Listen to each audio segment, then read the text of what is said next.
So the report back to President Warner will be that Travis did get started close to on time. What happens here stays here.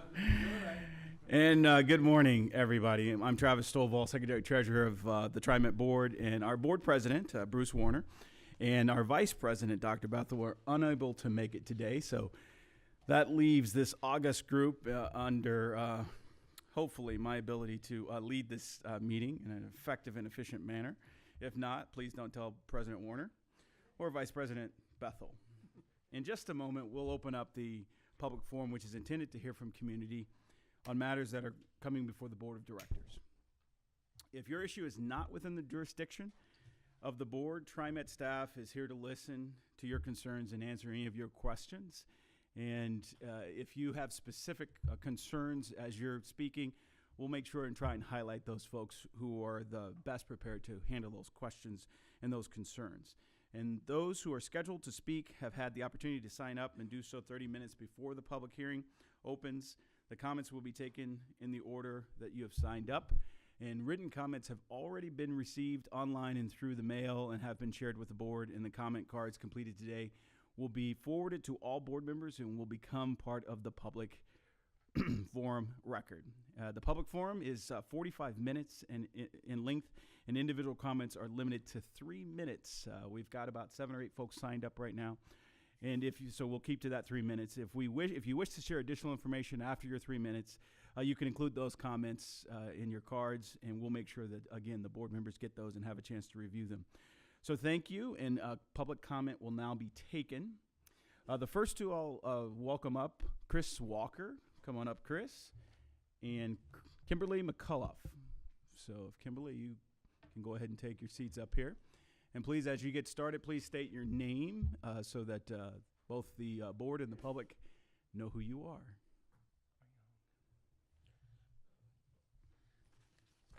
Hi, Chris Walker. CAT committee, of course, you know that. Just wanted to share, I know you guys have had a lot of technical issues lately with your service, and I know that lift service was suspended a couple days this month, and also your phone service has been really sketchy lately, and I know that's all due to the outage, but I wanted to give you just a layman's on the street version of how people feel or what people go through when you're trying to get home or get wherever you need to go, and you have doctor's appointments or work or something, and you're a half hour, your bus hasn't arrived, and you're waiting on the phone a half hour, or you're trying to confirm for the next day, and it's like nobody's answering, and so you're not even sure whether you're going to get.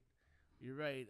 The night that on that Tuesday night, that last Tuesday when service was suspended in the middle of the day, I was on a bus going somewhere. I got to my destination fine, but then I didn't know if my pickup would be there because I didn't know I couldn't get through the lift. So luckily your contractor, Broadway Cab, was able to pick me up, and I was fine, but there's a lot of different people who might have issues with the way that, or just can't stay out there that long and have issues with the way that that service is provided when you're in the midst of technical issues. And I think there needs to be a lot of updating and upgrades, and I hope that we can budget for that. So Thank you so much, Chris. And certainly, as an organization, we never want to see our system go down like it did those couple of days last week, and we do apologize. And we actually, you have unforeseen things happen all the time. But as you've referenced, Chris, we certainly will be taking a look at how do we make sure that we're prepared for this in the future. And I know that we had great responses from our entire team to get things back up and running, and the magnitude was pretty extensive. But again, our team did a phenomenal job of getting things back up.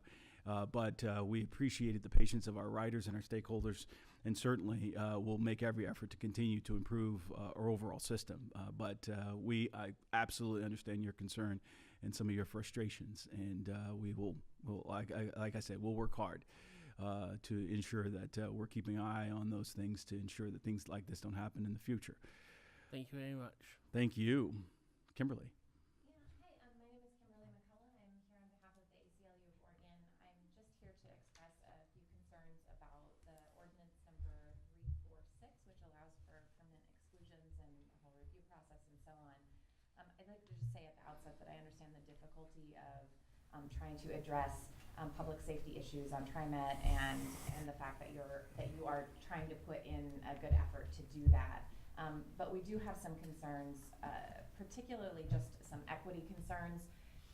We do recognize that there is a lot of process that was put into this, and then there is a potential for a review process to happen yearly after a permanent exclusion happens. But we do have some concerns that folks who may end up subject to this kind of exclusion may have difficulty accessing such an administrative process and advocating for their own rights, just knowing that the folks who tend to ride transit, that there are a significant amount of lower income persons living in poverty who do use public transportation, and the fact that there may be some intersection here with mental health issues as well with a person who may end up in this situation.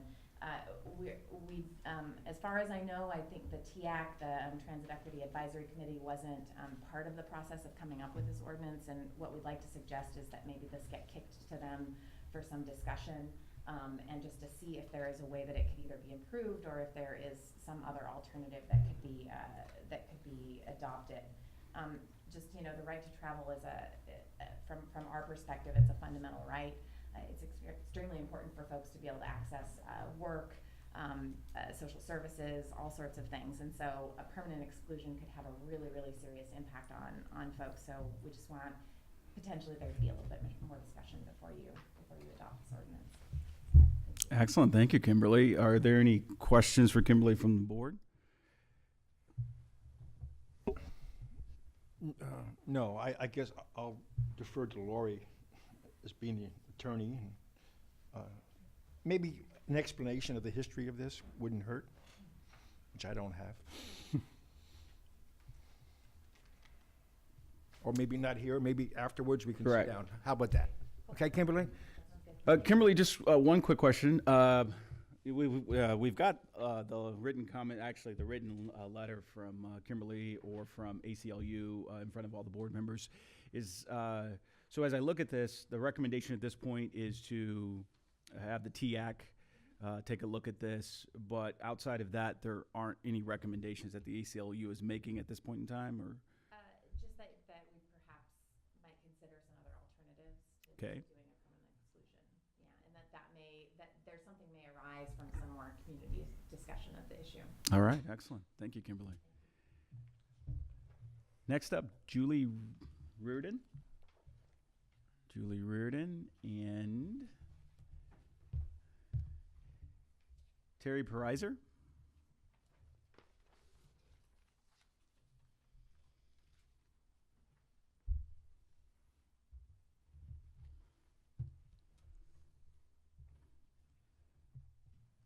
Are you Terry?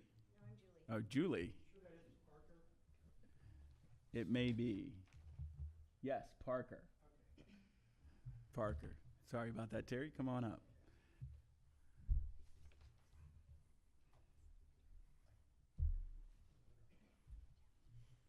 Hello, my name is Julie Reardon, and I live in outer southeast Portland. I'm here to express my concerns with TriMet's Ordinance 346 and the final authority it grants to the general manager on lifetime bans. There was no community input in the development of this ordinance, and we were given little notice between the time that it was suggested to the board and when it would be adopted, and it provides no community oversight to the general manager's decisions. At the previous board meeting, what little challenge it did get, it was assured that the need to use this ordinance will be rare. No one wants to see another terrifying tragedy like the one that occurred at the Hollywood station. And yes, there is fear within our community, but we can't have this conversation without asking challenging questions. We also need to recognize the institutional racism instilled within our city and our state that provides the oxygen for hate to breathe and perpetuates acts of violence like what we saw on the maps when 2 youth of color were verbally assaulted and 3 people were stabbed. When the Rose Parade of 82nd Avenue was canceled because the Multnomah County Republican Party refused to vet their membership for white nationalists, they held an unpermitted free speech march in its place.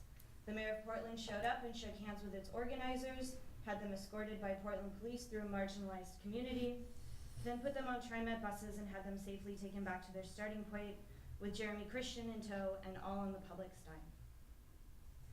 How do you plan to safeguard the vulnerable from further criminalization at the intersection of poverty and mental illness? How would you have handled Terrell Johnson if this ordinance had existed and he was taken into custody instead of being killed by transit police? What if a person without access to medication becomes a rare but seriously violent case on transit and ends up with a lifetime ban and doesn't have the capacity to argue for themselves when their case is revisited in 1 year? The general manager is not a doctor, he is not a social worker, and he's not equipped to address mental health in the name of safety. I ask for collaboration with social services and mental health experts when considering this adoption, and express compassion and to treat every individual as a valuable member of our community and as a human being. We're at a crossroads, and this ordinance will double down on aggression and the exploitation of power, and it neglects to address the many facets that make up our society and where they intersect with transit. I ask you to hold off on adopting this ordinance today to spend more time with your community, real-time engaged in candid conversations, not online surveys that are most accessible to people with the luxury of time and internet. Look to cities like Eugene, which issues far less IPTs per capita and provides a community oversight board. Focus on building out this ordinance in collaboration with TIAC so that the most impacted will be considered and build up from there. This ordinance will afford a great deal of power to a single person with no space to be challenged, and that can set a dangerous precedent. Excellent, Julie. Thank you for your comments. Do you have any recommendations as far as the content of the ordinance? All right, thank you. Terry. Good morning. My name is Terry Parker. I'm a member of the Rose City Park Neighborhood Association Board. I'm also a member of the Land Use and Transportation Committee and a rep to the CNN Land Use and Transportation Committee. I am here on my own speaking. What the Rose City Park neighborhood is considering doing is applying for an In the Streets grant. And this In the Streets grant that we would be applying for would be to, it would be for $20,000, which is the maximum that you could get. And it would be for pedestrian scale street lighting. And the concept is to have a Northeast 60th Avenue lighted gateway to Max. Unfortunately, that would take about 14 street lights. The $20,000 will pay for 2. This area along 60th Avenue, the whole area between 57th and 63rd has been upzoned, some of it to high density housing, so we're going to see a change in the neighborhood. The city already has plans to add new sidewalks on 60th Avenue, and we'd like to see this lighting come in with the new sidewalks. So what I'm asking from you today is, number one, support, a letter of support. The grant has to be in by the end of this month, no later. I'd like a letter of support from you, and that would go to CNN, care of Rose City, or Rose City Park Neighborhood Association, care of CNN. I'm also requesting that you help finance this. If there's some money that you can come up with to buy some more light posts, I'm going to be asking some other people too. And I wish I was a little further along in the process. I'm meeting with Commissioner Saltzman's Chief of Staff this afternoon to discuss some funding options as well. And I would have preferred to have come to this meeting after that, and maybe being a little farther along with knowing where we're at. But I would like to see TriMet contribute. It's my feeling that if TriMet and Transit benefits, they should help pay for something. So like I said, the lamp posts, the individual lamp posts are about $10,000 a piece, and it would be very nice if you could come up with some money to support some of that, some additional lamp posts.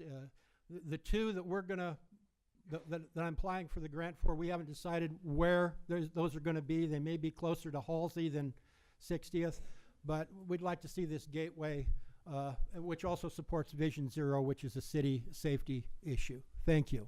Excellent. Thank you, Terry. I'm not 100% sure how TriMet can assist in this regard, but certainly some of our team members can have a conversation and find out. Well, I would sure like a letter of support, if nothing else. Yeah. So again, I'm not sure how effective we can be in moving that forward. But certainly, either Neil McFarland or Doug Kelsey can point you in the right direction of someone on our team to assist in having that conversation. Okay. So thank you, very Terry. Greatly appreciate it. Next up, Mario Hernandez and Orlando Lopez.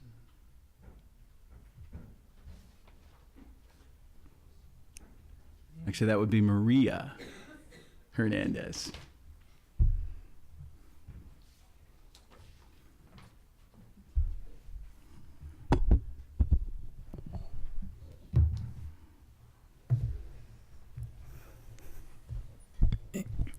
Good morning. My name is Maria Hernandez. I'm the advocacy coordinator at Opal Environmental Justice Oregon.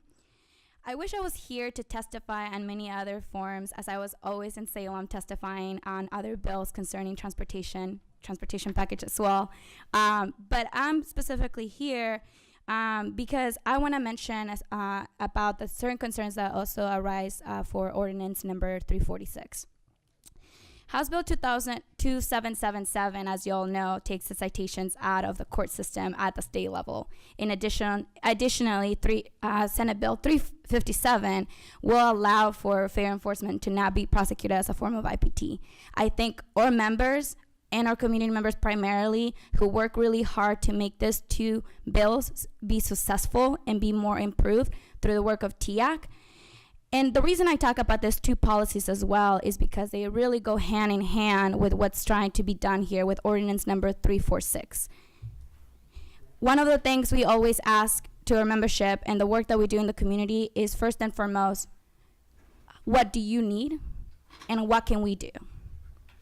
There is no record of ordinance number 346 of community engagement, of how that process was implemented. I wish this ordinance takes in consideration those most impacted, as we called upon in House Bill 2777 and 357. Additionally, this ordinance goes against TriMet's original goals when advocating for House Bill 2777. You called upon, I quote, decriminalization of certain citations as it may eliminate collateral consequences to employment, housing, and military service that could occur if someone has a citation/exclusion record with the court system. You also mentioned, or I should say TIAC, the Transit Equity Advisory Committee mentioned, some riders need a more customized process to help prevent them falling into a washing machine of larger and larger fines and exclusions. The customized process you are proposing on this ordinance, excluding riders from your system for more than a year to up to a permanent exclusion, will not only exacerbate many individuals from jobs and resources, leading to the racial, social, and economic disproportion that we see in our transit system right now. Similarly to the legislative policies that we help pass and move forward to make more successful, I ask of you to consider this ordinance to really involve those most impacted. Additionally, provide transparency and accountability for the checks and balances that you upon call as well for the general manager to implement if this ordinance goes forward. But I think that this ordinance should definitely be delayed and really include those most impacted. Perhaps TIAC could look at it before it was introduced. Those conversations will be crucial as we move forward. And as we always like to say as well, transportation and mobility play key roles in the struggle for civil rights and equal opportunity. We urge you to consider the ordinance and involve community members. Again, nothing about us without us. Thank you. Excellent. Thank you, Maria. Any recommendations on? As I mentioned earlier in the testimony, I think the first and foremost recommendation that should be adopted is reconsider this ordinance as a whole and really ask those questions from your community members. What do they need? How do they want to do it? They know the answers best, and they live it, and they experience it, so I think the first recommendation should be that. And also, talk to TIAC.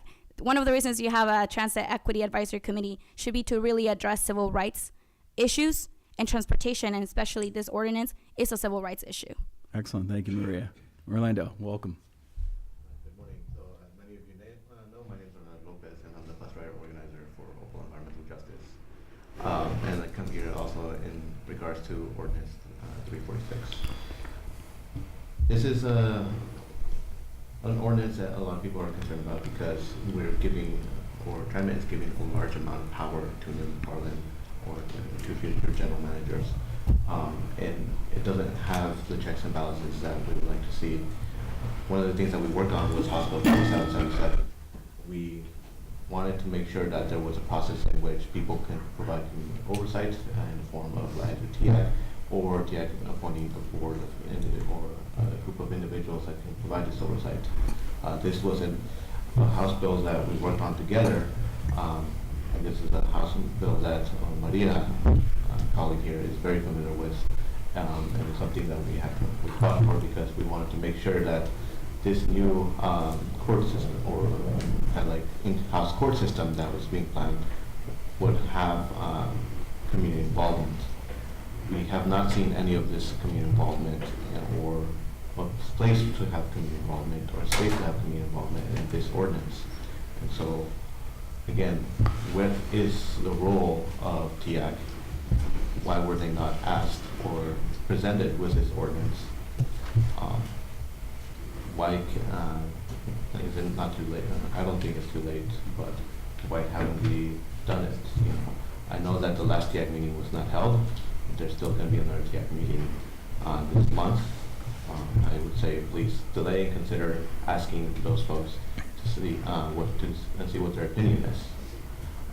As for my recommendation, I would say that one, you ask TIAC, but also why give this power to the in-court system that you are now proposing to, or that you are going to be implementing through House Bill 2777. Thank you. Thank you, Orlando.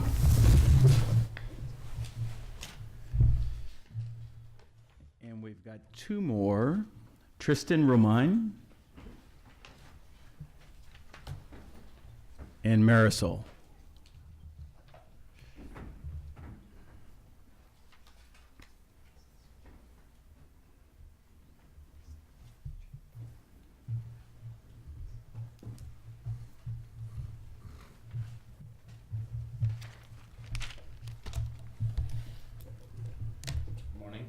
Good morning.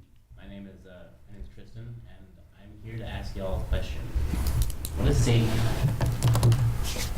If you look at TriMet's policies and procedures, you can draw a pretty good picture of what safety seems to look like for the members of the board here, and that's more cops and more guns.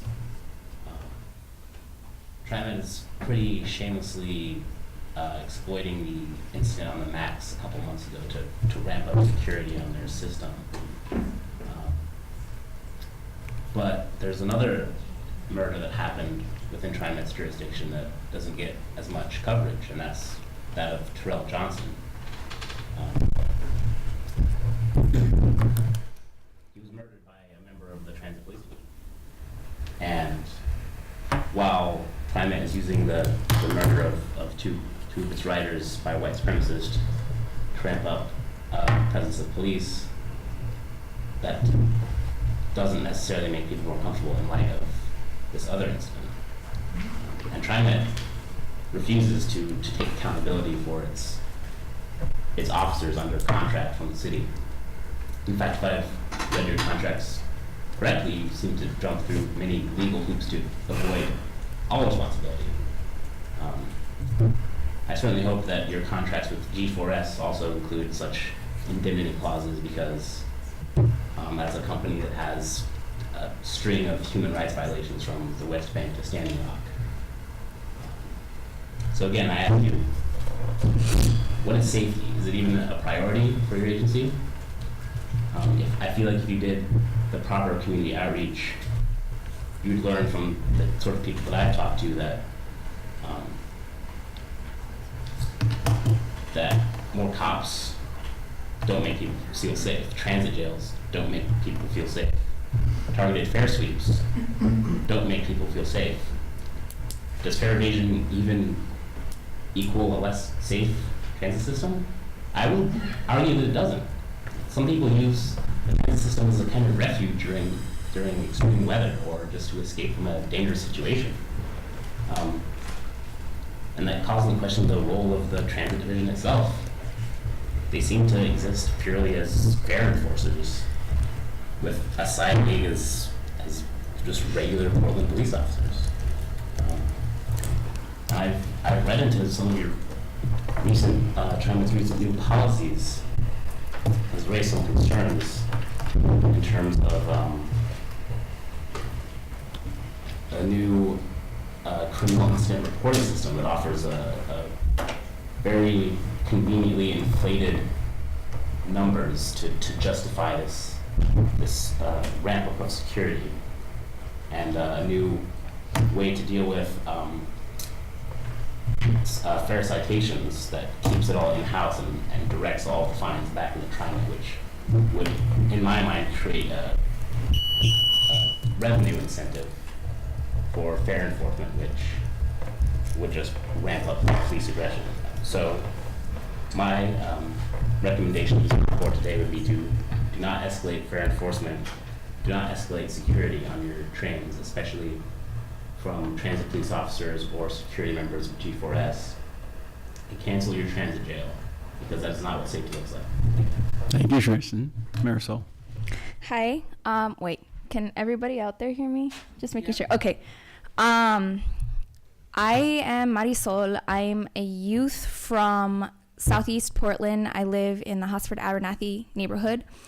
And I wanted to talk a little bit about accessibility, especially with, was that me? Okay. Especially, yeah, we're short in the time frame.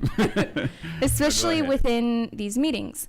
Because I talk to the people on the ground. Like, one of the things that we do, that I've gotten to do in the past couple months, is to talk with actual bus riders and like to go out on the platforms and talk to like that family that has just gotten a ticket. And people don't know that there's a board, let alone that there's a board meeting. And if they did know, like, my sister wants to go, but she's working at 9 a.m. on a Wednesday, because that's when most people are working. And the people that you want the most input from, they're working right now. And if you miss an hour of minimum wage work, you're risking not being able to eat or not being able to pay the rent or like things like that. Also, first off, this is for me because I'm hard of hearing. A lot of the times I can't hear what y'all are saying. So I would really appreciate if you could like go closer to your mics and enunciate, because I don't know what's going on half the time because I can't hear y'all. Also, coming from the language standpoint, it's not very accessible language.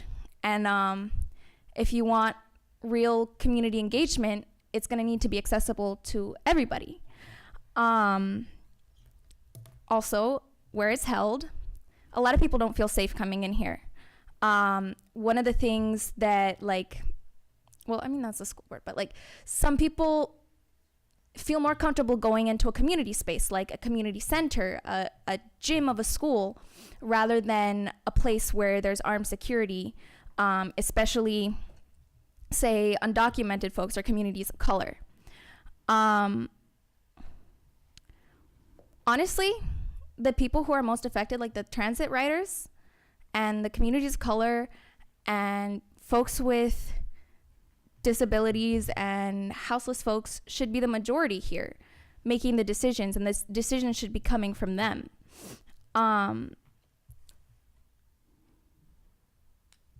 Basically, this process kind of reflects TriMet's inaccessibility, because it is very hard for people who are low income to be able to pay for fare all the time.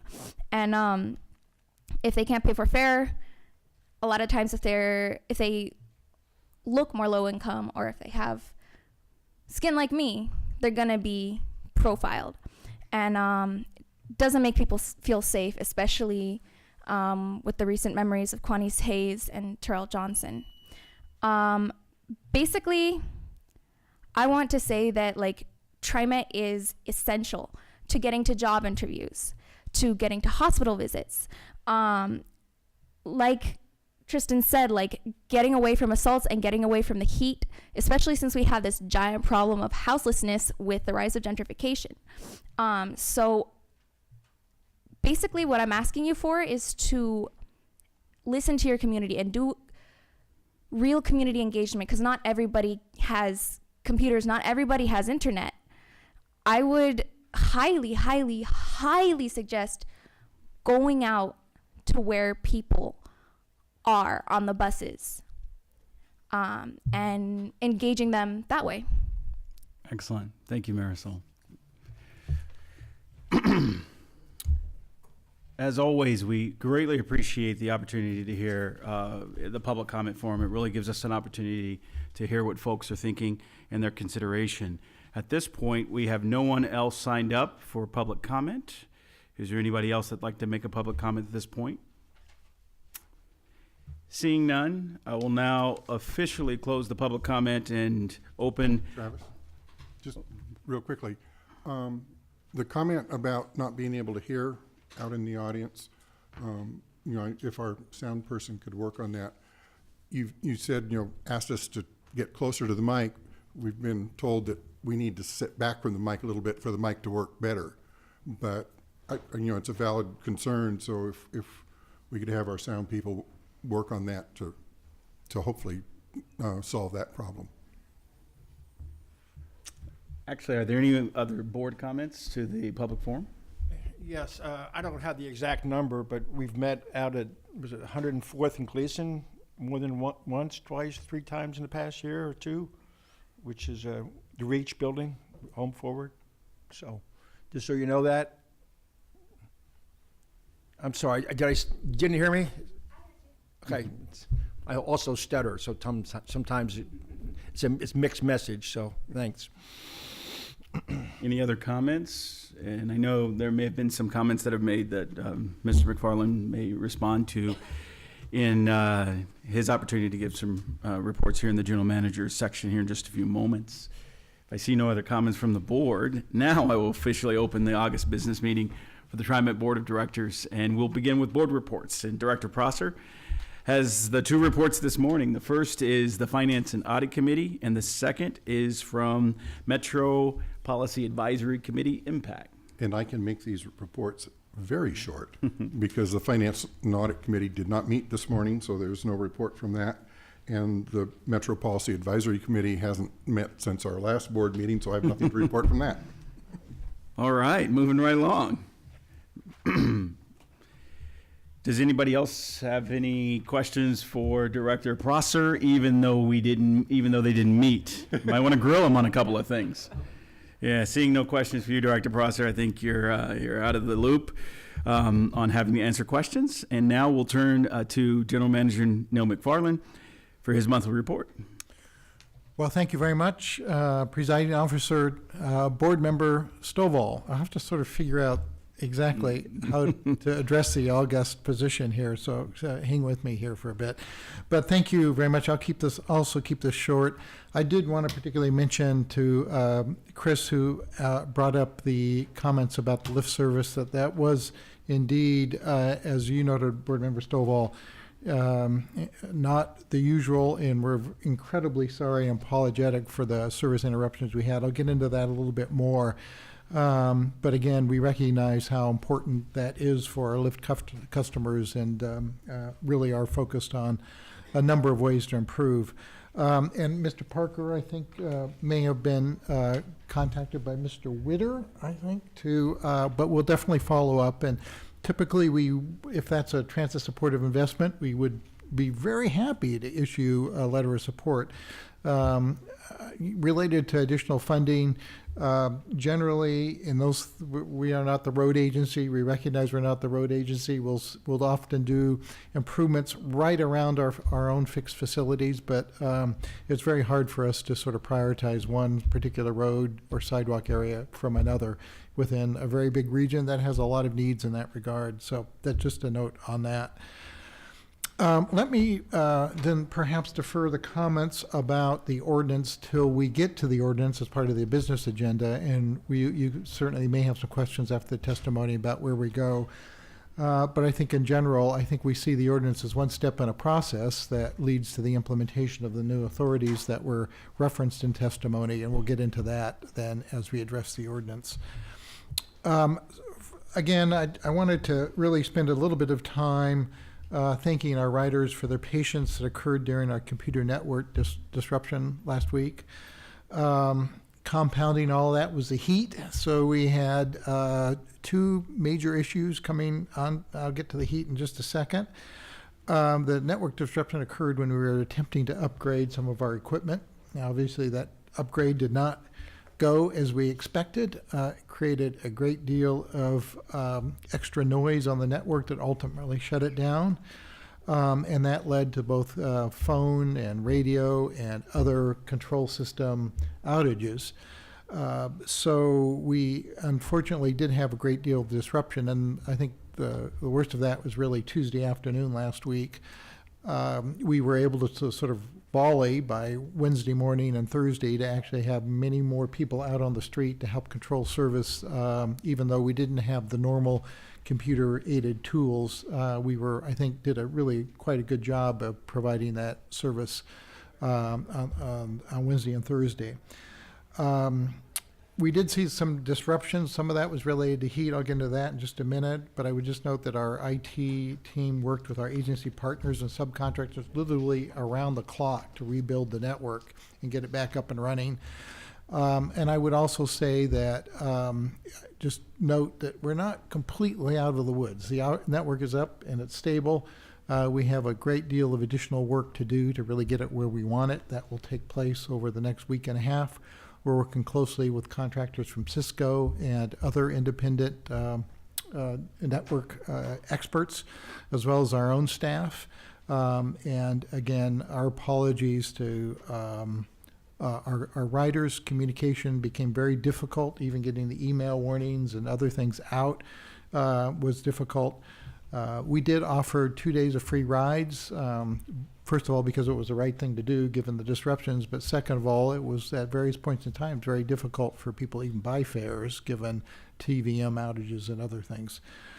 So I would also just note that we have an internal review underway to map all the actions we need to take to make sure that this doesn't happen again. And we're also commissioning a third-party independent review to come in and look at our processes and procedures and network architecture to sort of make sure that it's as redundant as it can be. But I would also say that we've learned a lot from this. One of the things we're doing is capturing all the lessons learned along the way, because it's incomprehensible to me that at some point in time in the future we'll also have another network outage of one sort, whether that's due to a natural disaster or other issues that may come up. So we are capturing our lessons learned about both how to resolve and control the system when the electrons fail, and as well as how do we respond more quickly to the network outages itself. So we have a number of lessons learned that we'll be happy to share with you as we move through this process. But we do have about another week and a half or 2 weeks or so of carefully rebuilding all aspects of the network so it's as redundant and as strong and resilient, frankly, as we really know it needs to be. Just so you know, we do have fiber optics, frankly, all over the region in a series of rings that connect our various facilities, following all our light rail lines. So it's a very big network. And so there are a lot of challenges when it goes down to sort of bring it back up in a controlled way. So that's why it's been such a pain. That's why it was such a painstaking process last Tuesday through Thursday to get to that point. To add all of that, I would just note that we had record-setting heat as well. And as you well know, physical infrastructure responds to heat by expanding, and that creates some issues that we need to be careful of and cautious of as we continue to offer service. We do slow down the MAX trains at right now 90 degrees. We are actually looking at some network improvements that would allow us to raise that threshold to 95. We're hopeful about that, and we'll continue to sort of test that as the hot weather continues slightly over 90. So I think some improvement is projected for the future related to that. I'd also note that while our MAX trains slowed down, probably the worst impact was the stopping of West service a couple evenings last week as we during those evening commute hours, the temperature actually raised above 105 degrees, and Portland and Western Railroad will not operate above that threshold. Thankfully, that doesn't happen very often, and we were able to, because we had seen the predictions, we were able to put bus bridges in place that I think did a good job of offering service to those customers. Again, the morning service was fine. It was just those 2 peak hour afternoons that had that issue. So needless to say, it was quite a challenging week. Again, want to thank our riders for their patience and sticking with us. But I also want to thank the staff for digging in and with extraordinarily difficult situation to work through, and they did, and they continued to offer great service, the best service we possibly could to our riders under the circumstances. So I'll stop there and see if there's any questions the board may have. Director Esmond? Yes, Neil.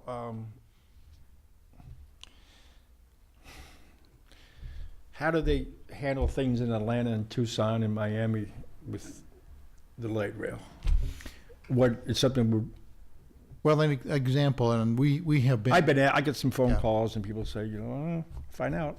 Well, there's no question. Every light rail system is designed around a certain band of temperature. Okay. And so if you're in Phoenix, your band is Okay. skewed toward the higher temperatures, of All right. course. If you're in Portland, we're in this sort of middle zone most of the time that works Yeah. really well. But as I noted, we are looking at some modifications to see if we can extend that range up to about 95 before we need to slow down. That's our goal. But we're going to be very cautious about it because safety is obviously our first value at TriMet, and we'll make sure that it's safe and that we're not in a position where the overhead copper wires sag and get entangled in a pantograph of a car, which takes always is fixable, but it is takes the service down for a long time while in that sort of circumstance. So again, I think it's just a matter of the engineering zone that is really being focused on related to temperature. All right. And that affects track as well. Yeah, Sure. While track is a little more resilient than the wire, but it also expands, and it's continuous welded rails, so it needs to be affixed very firmly so that it avoids a buckling Right. that would otherwise affect the transportation over the system. So we're pretty cautious about it. Okay. Sometimes we may think we're a little too cautious, but again, I think it's erring on the side of safety. Okay, thank you. I'll follow up afterwards Excellent. with Doug. He knows Yep. a bunch of stuff. So speaking of Doug, I'd like to bring him up to give you an update, quarterly report, and also where we are in a general sense with the rule violation audit that we were working on. Mr. Kelsey. Okay. Well, good morning, everybody. Morning. Directors. The again, my apologies as well, and thanks to all of you and our customers for the disruption that we put everybody through. It was a very significant event for us, and not only over a short period of time, it's been over a number of days. So it's been acute for everybody. So hopefully we are building the recovery methods right now to stabilize the system, and some of it will take a longer period of time as well as we relook at the architecture through this post-audit that Neil referred to. The report I wanted to provide you today specifically is on the quarterly performance looking back a quarter. So I think Neil McFarland's just spoken about the incident we've had over the last week, if you will. My comments will be divided into 3 sections. Again, the report you have in front of you, and for the audience at home, really talk about service delivery. The second area is about the system reliability, and then overall operator support and how we're doing out there with them. Firstly, to the system reliability and vehicle reliability. Overall, the bus maintenance and rail maintenance of way, the target set by the FDA, I think as you're all aware, is 80%. We're well above that. We recovered from the first quarter of the year, which if you go back, now we're talking about the extreme heat. It wasn't so many quarters ago that we were actually talking about the extreme freezing rain and the winter. So the quarter we've just come through, Q2, we were at 93.5% for the bus side And for the on the rail equipment maintenance side, it improved from 79.9% up to 82.4%. So good solid progress there, and well above the standard needed from the FTA. In terms of maintenance of way performance standards, it increased slightly by 0.4%. So it's also on track. And again, one of the stars of the show is the ticket vending machine reliability. Once again, tracking at 100%. So we're striving for 101, but I'm not sure how to get there. It's a problem we love to have. In terms of max, the light rail, what we refer to as mean distance between failure, we had a really strong quarter here, and I really want to thank the maintenance team. This has been a real challenge for the organization with some of the equipment we have out there. The strong quarter increasing by over 32.3% for this quarter, and just down slightly from the last quarter. But it's now starting to move up into a tier performance I think is more appropriate. We still have a ways to go here, which will, the indirect benefit is that will translate into customer satisfaction in terms of on-time performance. It all feeds into the bigger game of, did the customer get what they paid for? The overall trend within the rail system, the Type 5s are actually performing better. On the other end of the spectrum are aging 32-year-old Type 1s. They continue to struggle for us. They're probably the lowest mean distance between failure, and we're dealing with challenges of technological obsolescence, things of that nature. So we're going to have to keep our eye on that one, and when's the right time to look at upgrading or getting to that new platform. But that will come down the road. The fixed bus route mean distance between failure, that increased by just under 12%. So a good positive story here for the quarter as well. And then overall maintenance attendance generally 0.6% increase over the prior quarter. So reasonably solid on all those measures.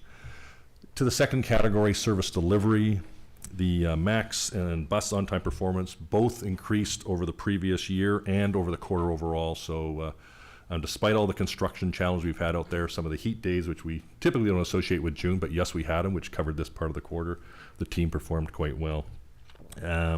Bus on-time performance is up just under 2% at 1.9%. And this is important, particularly what the bus network deals with, which the rail network does not. We control the rail network, and it has its own unique trips and traps and challenges. The bus network is traveling on the public infrastructure across multiple municipalities, all the construction, all those things that congestion that come with running on the public infrastructure beyond our own. So I think the bus one is going to take more time to continue to increase it, because we're going to have to work with the multi-agencies, multi-partnerships, and we're looking at things like when construction happens, can we get way ahead of the construction to help shape the municipality's thought process with their third-party contractors to put queue jumper lanes in, things of that nature that we may be able to benefit from even not only during the construction, but actually afterwards. So how do we leverage those relationships further upstream as opposed to it arrived at us, now what do we do with it? So there's a longer planning cycle and psyche that we're going to have to change to go with that. In terms of max on-time performance, again, up from 84.2% in 2016 of the same period. We're up a full 2 points, which is excellent for our customer. So we're tracking over 86% here for the quarter. So we're getting upwards. We've had days since quarter we're actually well over 90%. We had some days actually we're tracking 93% on-time performance, which are really getting to a top tier one performer level. So that's I think continues to be very encouraging. West on-time performance dropped slightly at 2.6% from the previous year and quarter, from 98.4 to 95.8%, due to probably three key things. Neil McFarland referred to some of the heat issues. Yes, we had a few of those. We had some signaling issues. And again, we had to reduce, with the heat, you have to reduce your speeds, let alone not the extreme situation that was referred to earlier, but you can have sun kinks and rails and things of that nature that not only Max faces, I think the director's question, any rail network faces. Sun and metallurgy have a way of interacting at certain temperatures, so and railways aren't exempt from that. Employee attendance overall improved slightly, 0.9%. The boarding rides per revenue hour declined 4.4%. Probably I'm not going to spend too much time on, because there's a report coming later by Bernie Bottomley and team on the whole ridership piece, and so on far more complexity than I should be able to articulate as well as Bernie could, and let alone in the time frame. So I'll maybe just push that off. If you have questions, happy to answer them, but I think Bernie's probably the better expert on this for all of us. In terms of the Bus and Max operator annual training, again, I think you can hear consistently that the training, we continue to invest in training. We're well ahead of it. We've actually completed the training for this round of the year. We continue to perform very well there. Bus collisions specifically, they're down by just over 10%, 10.4% compared to last year, and significantly down compared to Q1 of 17. Again, the benchmark on that of Q1 related to the bad weather and the slipping and sliding, and so I think it's a bit of a false comparator looking at quarter. Year over year on this circumstance is probably a better comparator here. The max collisions, now this one was an interesting one. So this one is up 110% from the prior year. We're down 22% from the prior quarter. So we've dug into this one a little bit, and one of the areas we looked at was actually around Union Station, where if you know the track area there, before it crosses over eastward towards the Steel Bridge, there's a pretty sharp turn there. There's an intersection there, and so we've seen a number of incidents where cars and rail have hit together. And so when we inspected it, what we came to find is a lot of the paint and the delineation has actually been worn away or broken off. So so that was a number of the incidents themselves. So steps are underway to actually remedy that, to make it a lot clearer, so the car doesn't pull up to the stop sign, so to speak, and stop light, and is hanging a bit too tight.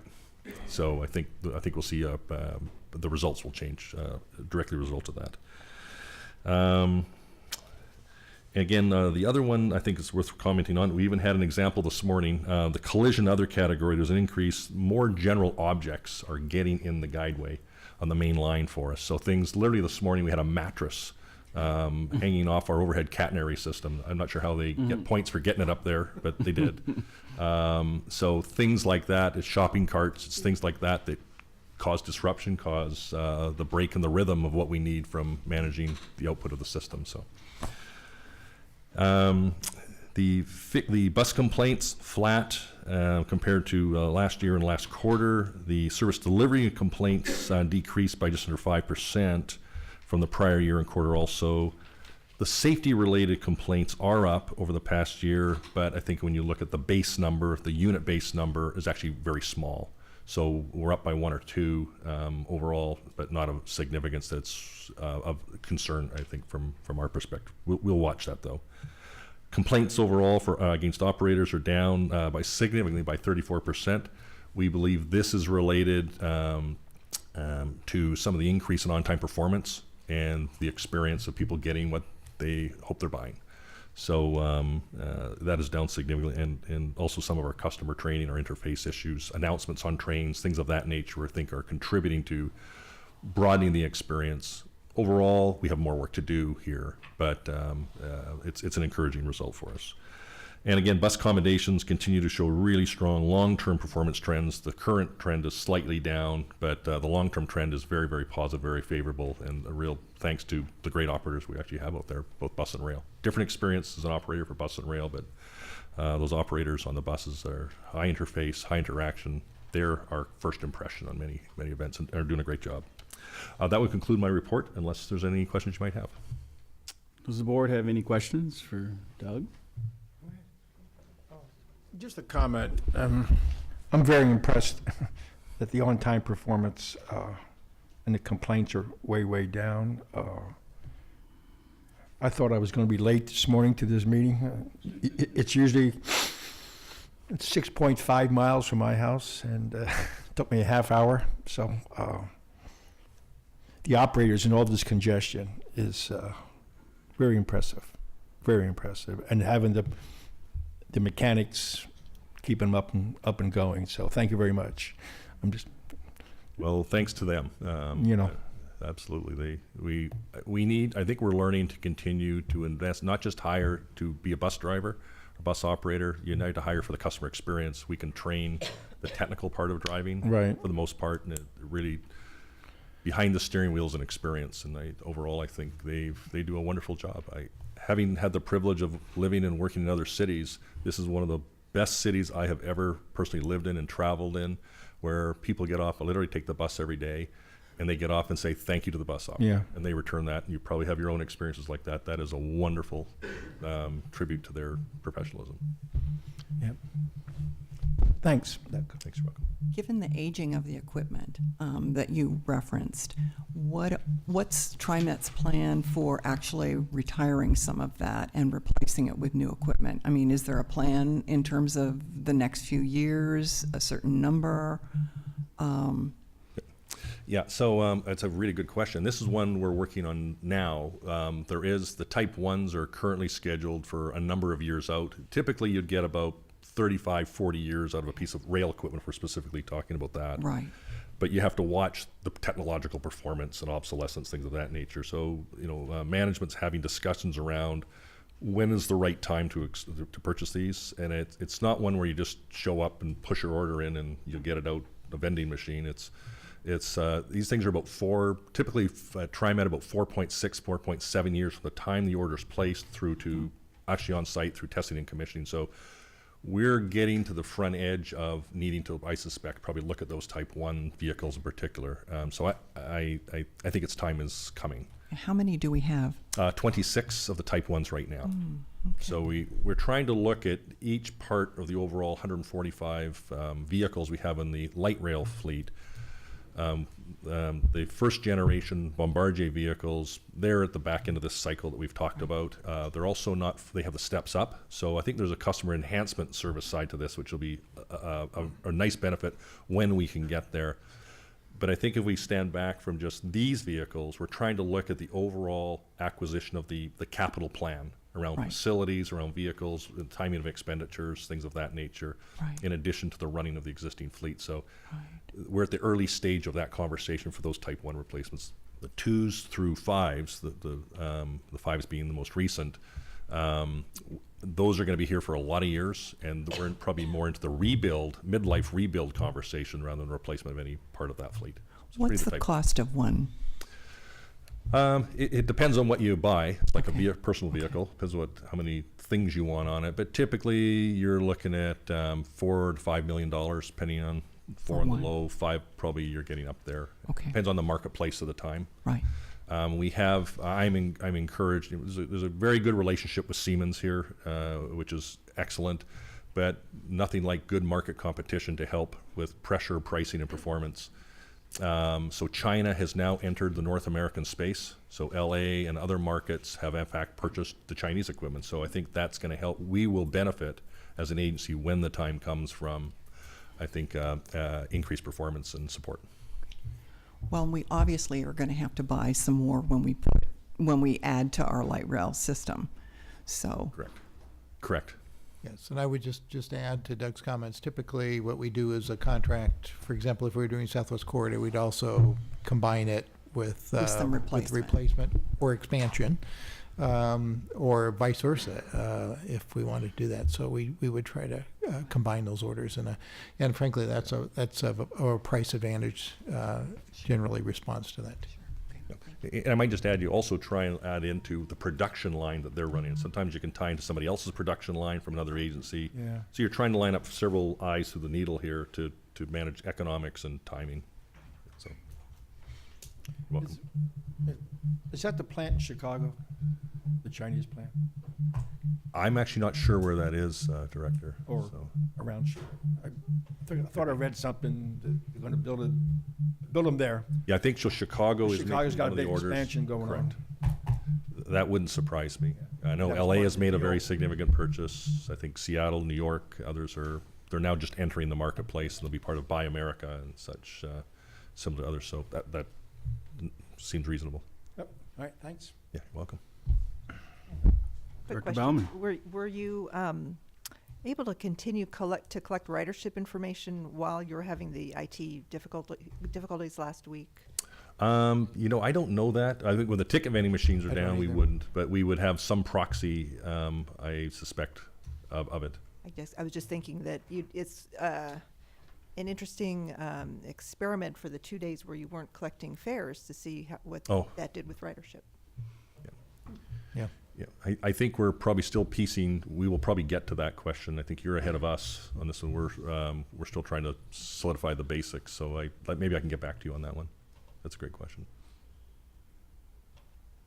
All right. Any other questions? I got a quick comment. Of course, as we see the improvement in all the things that you're referencing, Doug, certainly we go out to, as you already referenced, maintenance away teams, our operators, and our mechanics. I mean, I think, from a leadership perspective, it's always great to, look out at our team and see that level of commitment and dedication and work improving. And so that's a huge thank you to those folks who are out on the front lines, and especially on these really hot days. It's difficult to do the maintenance away stuff and all of those things that happened back in June, because I think we had 100+ day back then also. So huge thanks that goes out to them. And it's always tricky, for folks to be able to respond to so many different things, like a mattress on the wire. That gives a whole new definition to electrifying sleep. So I'm here all week, folks, here all week. With that, Doug, thank you very much. Greatly appreciate the presentation and the information. Back to you, Neil. That concludes my report. So All right. unless there's any questions for the board, I'm happy to answer them if they are. Any questions from the board for Neil? Seeing none, thank you very much, Neil and Doug, for that information. Now we'll move on to the consent agenda. And items appearing on the consent agenda are considered to be routine and may be approved by the board in one blanket motion. And this morning, our consent agenda includes meeting minutes of our last meeting. It directs that the reading of all ordinances be read by title only. Authorizes a contract modification with Milliman Incorporated for actuarial services, and authorizes a contract with Lawrence Brune Company Incorporated for facilities maintenance, building renovations. Is there any item that the board would like removed from the consent agenda? Seeing none, is there a motion for approval? So move. Second. Hearing a motion in a second. Is there any discussion about the items? All right, hearing none. All those in favor? Aye. Aye. Any opposed? And any abstentions? I think that actually has everybody already on board, so motion approved. At this point, we're now ready to move to our first resolution. So, Resolution 170863, authorizing an intergovernmental agreement with the Portland Public Schools District for the Student Pass Program. Mr. General Manager, your comments. Board Member Stovall, members of the board, this is an agreement with Portland Public Schools, and I just wanted to note, while you are used to seeing at some level agreements related to the Portland's Public Schools Student Pass Program, this is structured a little bit differently, but it adheres to the general financial policy that the board has adopted, which is that you will partner with any school district for up to 1/3 of the cost of a Student Pass Program. In the past, this particular agreement has been a three-party agreement with the City of Portland, Portland Public Schools, and TriMet. In this reformat of that, this is an agreement directly with the Portland Public Schools, and the Portland Public Schools will contract separately with the City of Portland for whatever share of revenue that the City Council allocates moving forward. And I would just note that this has a very long history, which we went through in the staff report, which I won't attempt to recreate here. But I think it is a really important program, and one that's been very valued by the students in the Portland Public School program. And I think the way that the financial arrangements are being structured this year, the school district will actually be putting in a little bit more than 1/3, which again indicates to us the value that they see in the program overall. And again, I think the important piece of history associated with this is that Portland Public Schools is the only school district which does not automatically provide yellow school bus service for this group of students. So again, they're relying on the public transit system to provide the transportation to and from the high schools in the Portland district. And again, it's been a very positive program. I think we gain a lot of potential riders who are become very expert in using the transit system early in their life, and I think that's a long-term advantage for us. But it's also, I think, an important statement about supporting public school students. I know that there was a lot of conversation with the Portland City Council. They actually are splitting some of their contribution, which this year is about the same amount that we would discount the fare program. But they will split some of that, as I understand it, with some of the school districts in East Portland, outside the boundaries of the Portland Public Schools itself. So there were, I think, within the city, a number of, and have historically been a number of issues with sort of the balance and the equity between different school districts. But I note that this resolution would also authorize your staff to continue to work with other school districts that are interested in developing a similar program. And again, we have made it very clear that this is a program that we'd be happy to enter into with any school district. But again, your contributions per board policy, 1/3, and again, that is reflected in foregone revenue that would otherwise not be received from the Student Pass program. So with that, I'd be happy to answer any questions or defer the hard ones to staff. Board Member Simmons? Thank you. Hello. As I read the material, it indicated that actually Portland Public Schools would agree to pay 2/3 and then seek funding from the city. That's correct. For a portion. So if the city hasn't agreed to pay 1/3, they would make up the difference. And Yes. we're still obligated just to pay 1/3. That's correct. Okay, so there's no chance that somebody wouldn't come up with the money to cover the whole. No, process. I would say that this has been well vetted at Okay. this stage, and it will be going to the Portland Public, the school board for approval. I believe it's next week, so. Okay, Yeah. thank you. Director Prosser. Neil, how are we communicating with other school districts to let them know of this program? Well, our FAIR program, Tom Strader in particular, has been available to, and has at various points in time met with the other school districts, particularly focused on the other East Portland school districts. Park Rose, David Douglas, I think, have really been the focus of our conversations. Again, those school districts do provide yellow school bus service, so it's a more difficult financial decision for them because their transportation dollars are being used for that service. Whereas in Portland, the transportation dollars that they're allocated can be used for this sort of program. So that's generally been the outreach. There's been some conversations. We've had some conversations on one-time programs with Forest Grove at various points in time in Hillsborough. But that's really about the extent of it at this point. Yeah, I guess so it sounds like it's a verbal. Yes. And as opportunities arise, I'm just wondering whether it'd be worthwhile to maybe send a written communication and say, hey, this is the policy. If you're interested, contact whoever. And that way, every school district has been notified, and if they choose not to take advantage of it, fine, that's their decision. But at least they know about I it. think it's a fine idea. I'd be happy to do that. Okay. Any other questions? Seeing none, is there a motion for approval? So moved. Second. We hear a motion and a second. Any other discussion? Any other comments? I think it's a great program that we're a part of, and similar to what Director Prosser has referenced, certainly are interested in working with other school districts with a very similar arrangement. So if other folks are interested, please contact us. With that, all those in favor? Aye. Aye. All those opposed? I believe we have it unanimous, so I'm assuming there are no abstentions. Motion carries. Resolution number 2. The second resolution this morning is Resolution 170864, authorizing a contract with New Flyer of America Incorporated for purchase of Excelsior 40-foot zero-emission electric buses and charging infrastructure for fixed route service. So exciting resolution here. Mr. General Manager, your comments.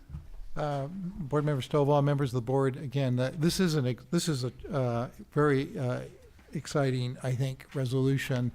we're very pleased to be in the position to do this. And actually, I'd like to ask Young Park, Eric Hesse, and Charlie Alcock from PGE to perhaps come forward and offer a few comments after I bore you with a few details about this particular procurement. The staff will go through a little bit of a report here about this overall program, which was facilitated by an FTA grant that was awarded in 2016. And we're moving ahead with that. We will actually be procuring 5 fully electric buses plus the equipment necessary to keep them running. That is with New Flyer of America. Under provisions of the Notice of Funding Availability, or NOFA, FTA was looking for packages of teams, and so that's where really the decision about the New Flyer product and Siemens partnership was made.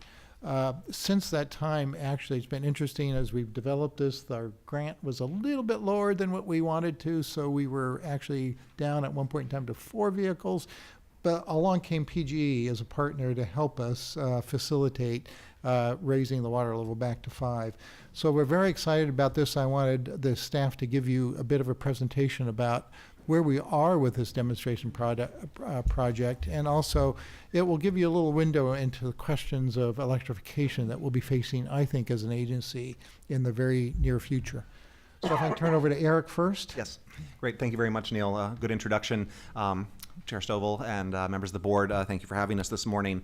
I'll introduce sort of the program and some of those questions that he was referring to. Eric Hesse with strategic planning and helped work to secure that grant, and I coordinate our efforts in this regard. I'll then turn it over to talk more through the specific project details and related to the contract to Young Park, who's been managing the project from Capital Projects, and then we'll ask Charlie Alcock to speak for the partnership element and PGE's role in the project as well.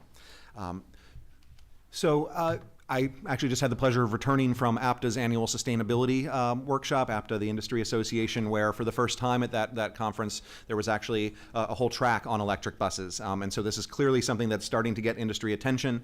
I'd say it's still somewhat early days there. People have a lot of interest, but also a lot of questions, frankly. And I'll detail some of those conversations briefly here. But it's clear that TriMet, like the industry, sees real promise in electric buses and is excited about a number of the potential benefits we see here. And those include, what is often on people's minds, the notion of zero emission bus, especially from the tailpipe to note. But that's really important as we operate in a dense urban environment and in other communities and in neighborhoods.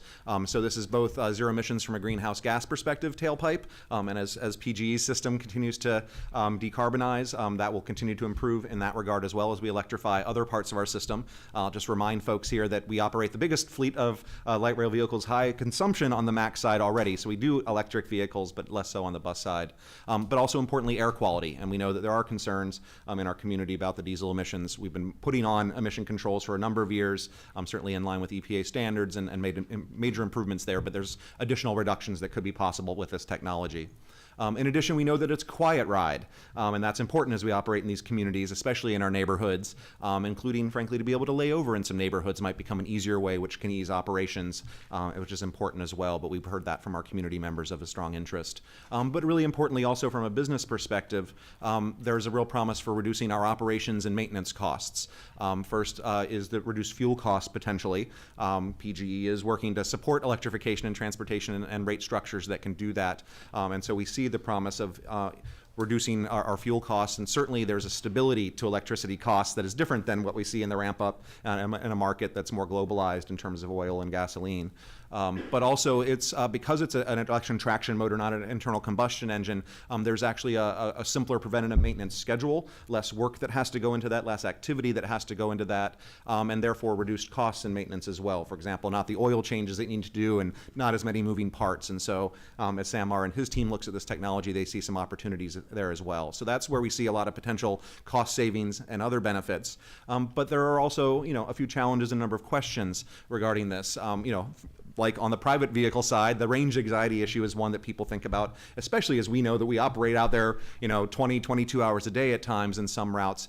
We need to really make sure to understand better which routes can we operate this on? How long can the batteries really last? How do we think about fitting them into our schedule and charging? Will we run out of power, which, our first and foremost job is to make sure that we're safely delivering service reliably to our customers. And so it's important to balance those considerations.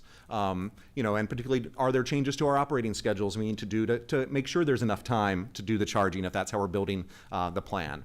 So that's one set of considerations that we're learning and working through.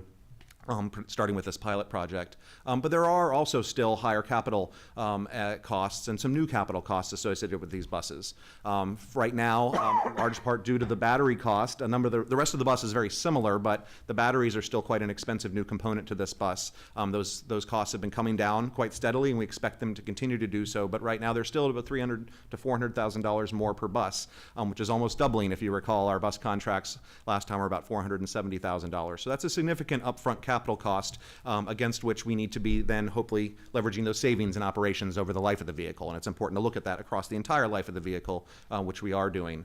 But as we transition, there's also new infrastructure costs for the charging equipment. And those are also, depending on whether they're the smaller in-depot chargers, which are somewhat more affordable, but still in the tens of thousands of dollars, or the en route faster charging systems, which are hundreds of thousands of dollars and require more installation cost. So those are important to figure out how much we need to right-size that and to make the right investments there. And relatedly, as we put that in, especially in our depots, there may be changes to our garages that are necessary to accommodate additional electric infrastructure and charging infrastructure, and also in our transit centers, which you'll hear about is what we're doing with this project as well at Sunset. So those are some of the considerations to balance as we make sure it makes financial sense, performance sense, as well as wanting to get those environmental and other community benefits. So the real question becomes, in our mind, I think, not if we should be switching. We see real trajectory here, but when to switch and how do we make that balance happen. And so, as I noted, there are, it's a cost curve down on the batteries, but how quickly is that going to happen? What do we expect is the right time to make the switch? How soon are we sure that this technology is advancing? The industry is working closely towards standardization, which will really help us work across bus manufacturers, so that's important. But again, when is that done, and when do we have the right technology available? This will be informed by our in-field experience. There are a number of the buses on the road, but they've frankly only been out there a couple of years, so we haven't seen these in operation over the true life cycle of a bus in the same way that we have for diesel buses and CNG buses for a number of years. So there's still a lot of information being gathered and shared in the industry to do that. And then again, as we think about our growth, especially given the investment the state is proposing to make in transit operations and the associated growth, how do we think about rolling this into our garage plans as we develop our facilities? So we're integrating this directly and deeply into those conversations. It's something we're very much focused on, and happy to speak to these a little later on, but wanted to make sure that Young was able to talk you through the current project and how that relates to the contract before you. Good morning. Good morning. Morning. Again, Capital Projects. I'm the project manager assigned to successfully deliver this project. Foremost are these unique buses. They are, in the interior, will be no different than what they are today. Low floor. To the customers, they have the same seating capacity, the low floor capacity, the wheelchair lift in the front. What would be unique, obviously, is the propulsion system, that these are much quieter. In lieu of a diesel engine in the back, it will be replaced with a high-powered 210 kilowatt traction motor and a battery packs in the back as well as on the roof. So the bus themselves will be a little more unique, have a little more of a rounded look to it. And our graphics and marketing department, I'm sure, will take their shot at branding this so that it will be very unique. Our current thinking is that the buses will be domiciled in Merlo Garage. With the current capacity issues, with our lack of space at Center Street, with the changes that are happening in Powell, these buses will be currently will be assigned at Merlo Garage. It will be exclusively assigned to a specific bus route. We want to make sure that we brand these bus routes. These buses are unique, and if we want to successfully test this on a route, want to make sure that we do put all of these out there. There are components of charging infrastructure. It'll be a fast charger. There will also be depot charging because our weather conditions change. And with that, we want to make sure that there is some certainty that the bus, when they're deployed out in the morning, come back in the evening. And then just in case something does break down, we also want to make sure that there's capacity for portable charger that could be deployed out there. These buses will be manufactured by New Flyer out of their Anniston, Alabama plant. The budget overall is about $7.2 million.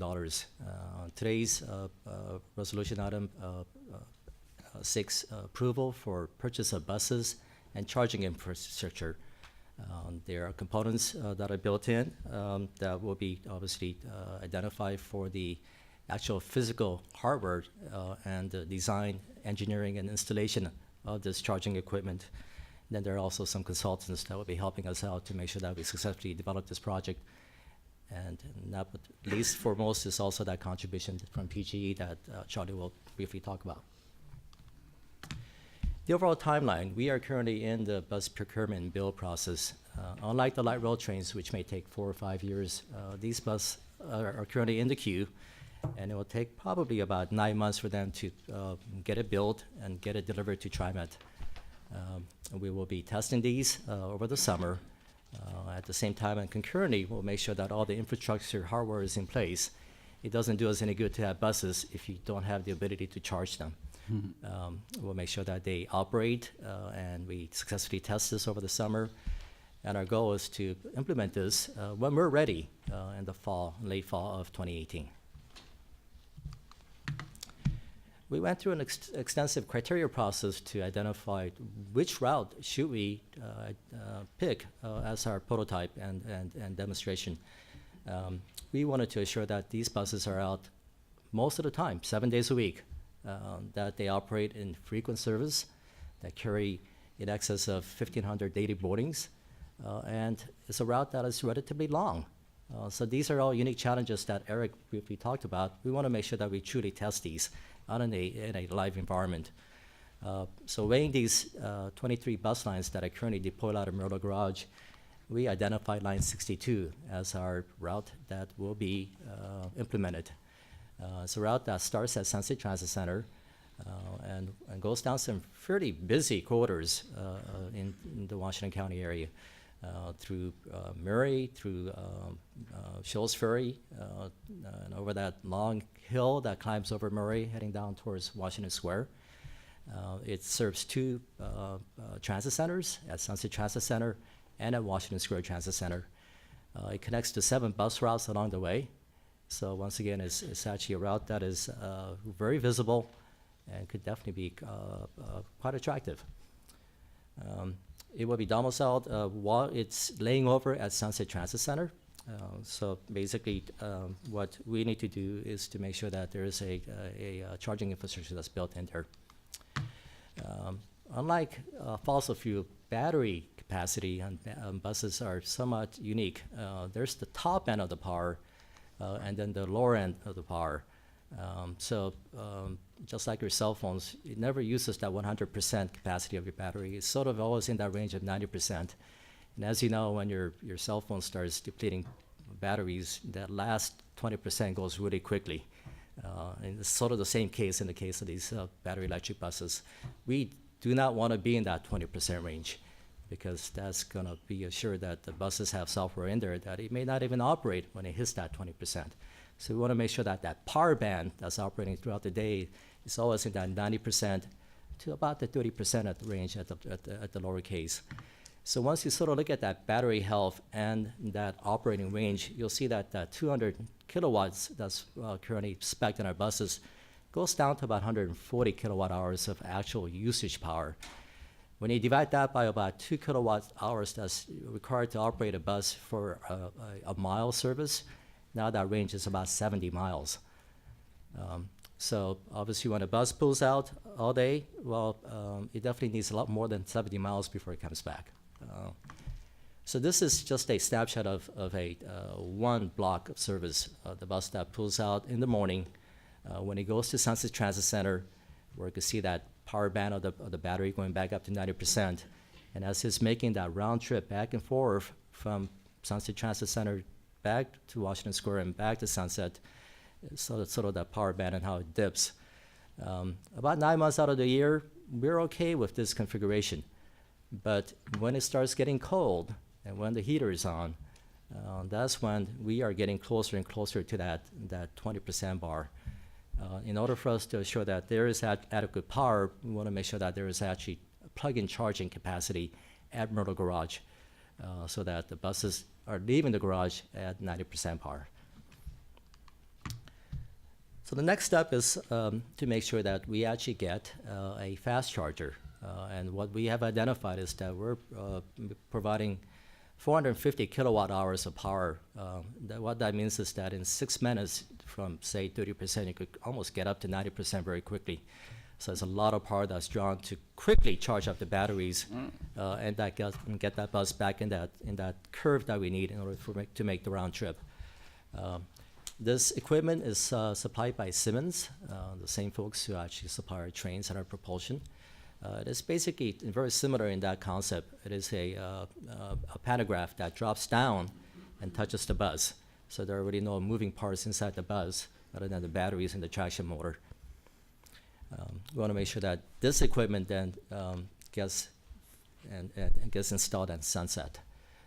And at Sunset Transit Center, with this equipment, there's also potential growth for expansion, so that we could perhaps tap another bus line, use the same technology, and keep it moving. So with that, I'd like to sort of turn it over to Charlie, maybe with some questions and some comments. Good morning. I'm Charlie Alcock. I am the Business Development Director at Portland General Electric, and thank you very much for the opportunity to just mention a few words of commentary. We are extremely pleased to be supportive of this project. We know that many of our customers in our service area are looking for a lower carbon footprint environment, and we think that transportation presents a unique opportunity to find that low carbon footprint future that we are all aspiring for, and to be able to deliver a mass transit system that runs and is fueled on electricity is a good step in that direction. As a company, we have been working very hard to green up our power supply, so the electricity going into these batteries are increasingly getting greener and greener.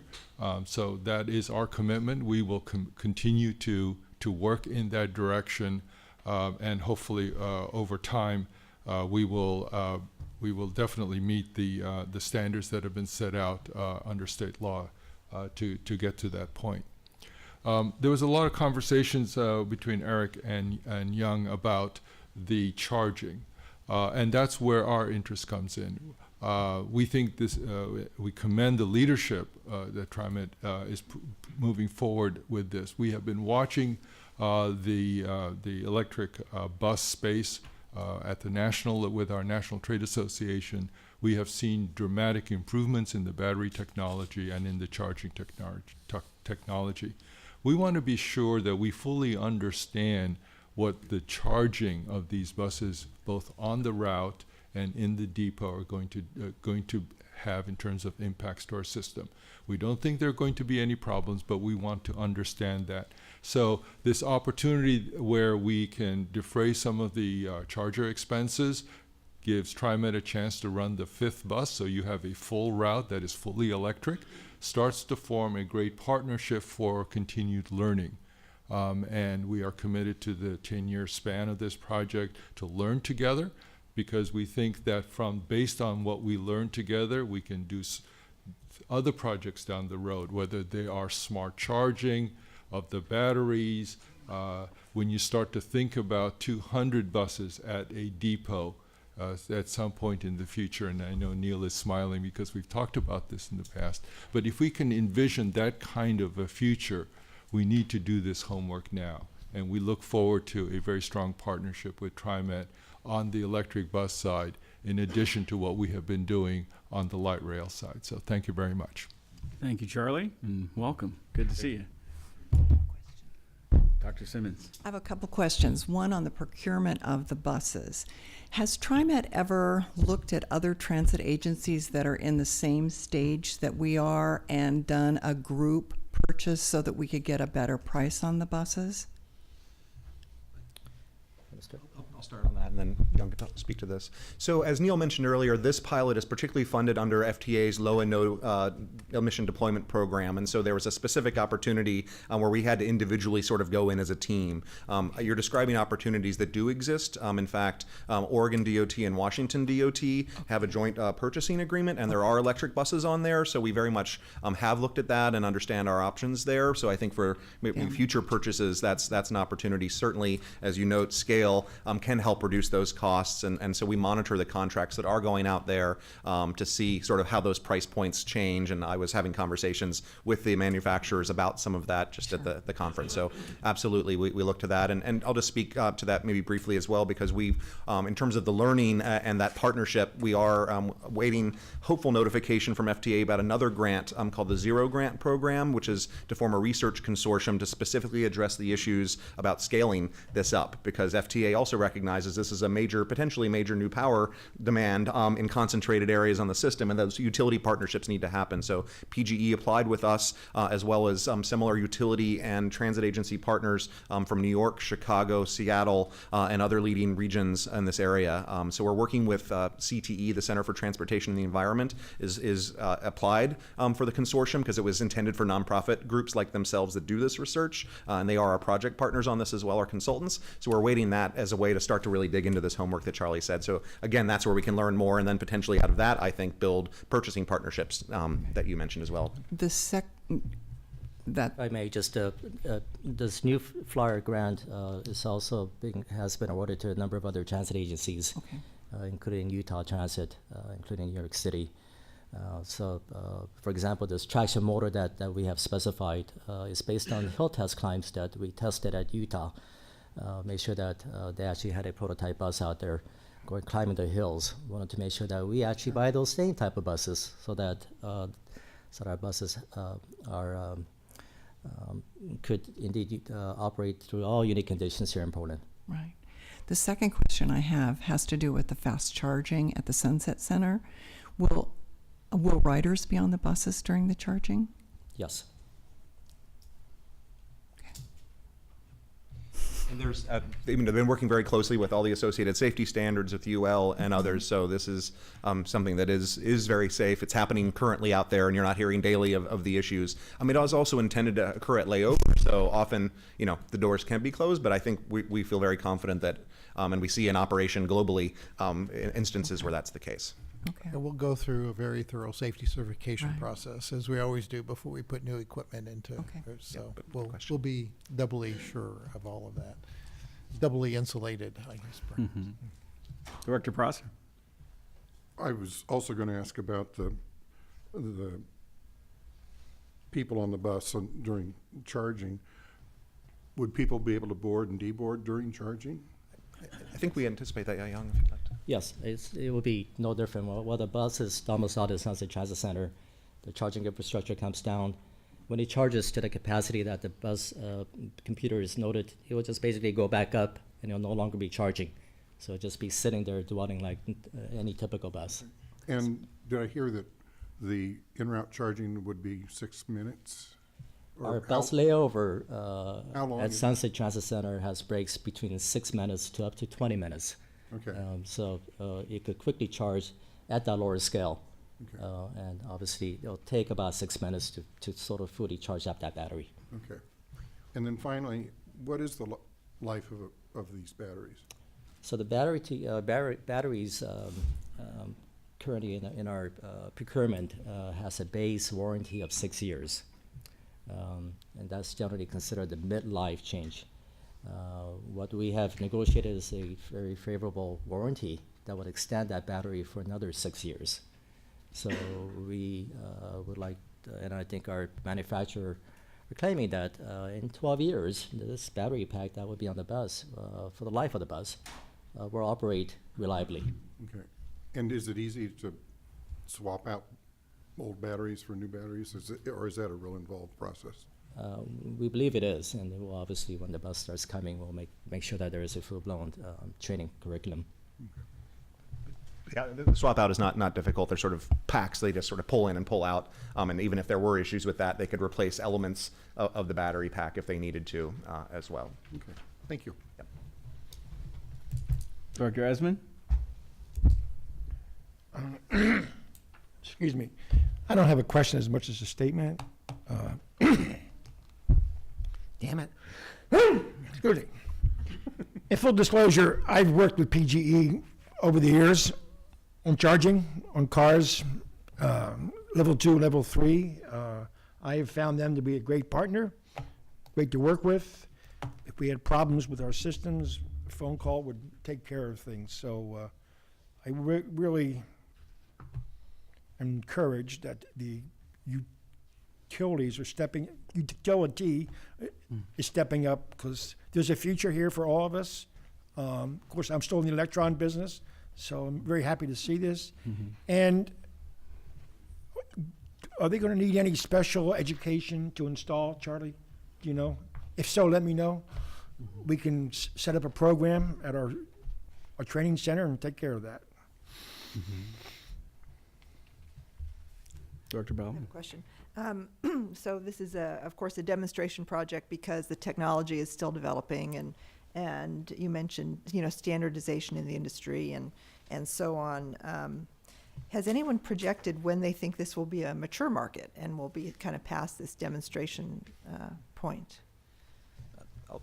I'll start. So I think we're very much on the cusp there. As I know there's been some local coverage around some other transit agencies which are saying we think we can foresee transitioning to fully electric fleets often in the 2030, 2035 time frame.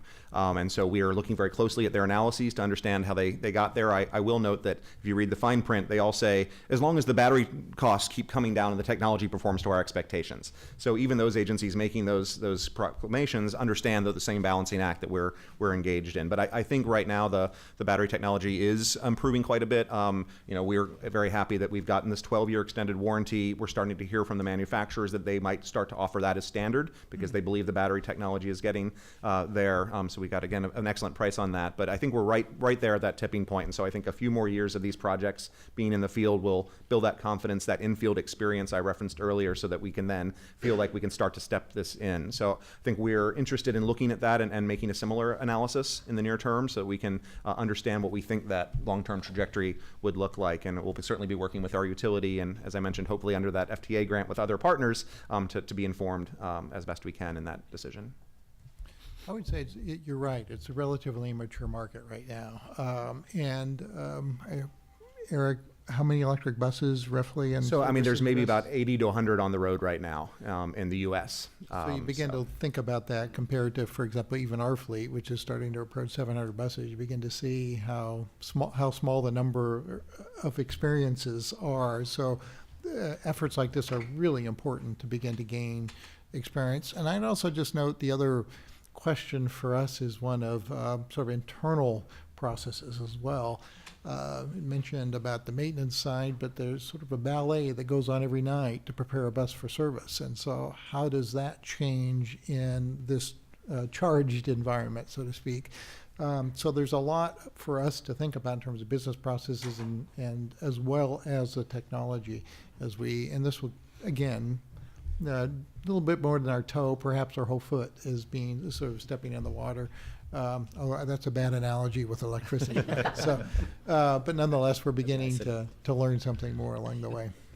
Right. In other words, we don't want to commit to some particular technology, which is very capital intensive. Right. If in 5 years there's going to be some great advancement, we Right. might miss out on it. So. Right. Exactly.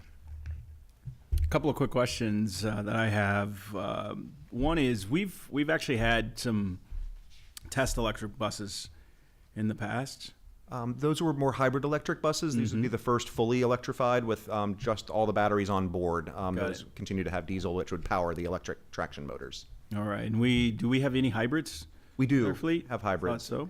And we've tested those and across multiple generations, and I would say that we haven't moved as aggressively as some neighbors there, in part because our maintenance shop and our operations do such a great job that we have a much more efficient baseline, and so the benefits that we've seen from the hybrids relative to our other performance has not been as significant relative to the cost increase that's still there, that other agencies saw a different balance. And so for us, we think that moving to fully battery electric represents the right sort of technological shift, because this would, for example, the ratings from the DOT on this is about a 24 mile to the gallon equivalent of efficiency, whereas we were seeing, you know, a small bump from about, you know, 4.5 is our current mile per gallon average in our diesel fleet to maybe about 5 or 5.5 for the hybrid fleet. And yet those were still a couple of $100,000 more. And so if you compare that to the $300,000 or $400,000 more for, you know, a threefold increase in efficiency, that seems to us to be the better strategy. Mm-hmm.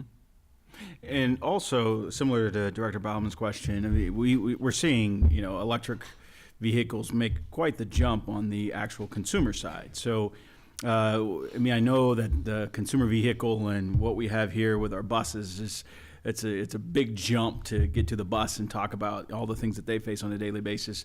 But I would assume that the advances being made on the consumer side actually give some pretty good insight to what we're seeing here in this technology.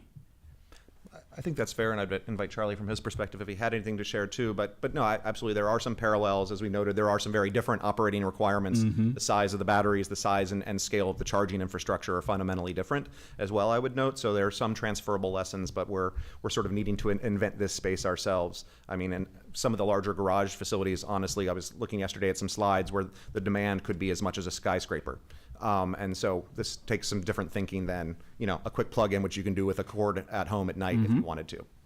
All right, one last question in regards to the choice of stations. Young, you talked about it a little bit. Could you expand a little bit more on why the Merlot station? You referenced Center Street very briefly, and then referenced also Powell Garage. Currently, Merlot Garage has room to install these chargers and for buses to park in parallel on a row. Future growth of our fleet that's expanding is that Center Street is currently tapped out. Powell is being expanded, but soon it's already reaching capacity. So with this near-term demonstration, the route that we and the garage that we've identified is Merlot, because it does have that room for putting this infrastructure in. And ability for bus to do the dance that Neil talked about in the evening. Mm-hmm. In lieu of fueling, obviously, somebody will need to plug it in and charge. That level of use and capacity is there and could indeed grow. For those reasons, we identified Merlot as sort of our current thinking process. All right, thank you. Any more questions? I just need some help reconciling what was in the slides that you provided in terms of budget and the resolution that we're being asked to adopt of $5.7 million. Obviously, help me to understand what's not included and what we might end up. I mean, I can't do my math here and figure out what of the 7.2 plus million is part of the 5.7 million that it's confusing to me, because I know we're going to be asked to do something else down the road. So we came earlier, about 3 months ago, and asked the board to approve a contract with CTE for program management services. Okay. And so that fee of $475,000 is that box number 1, or the first bullet on the project consultant. We are asking the board to approve the procurement and the build of buses, and each bus is about $926,000 multiplied by 5, so that's $4.63 million. And to also ask approval for the charging hardware.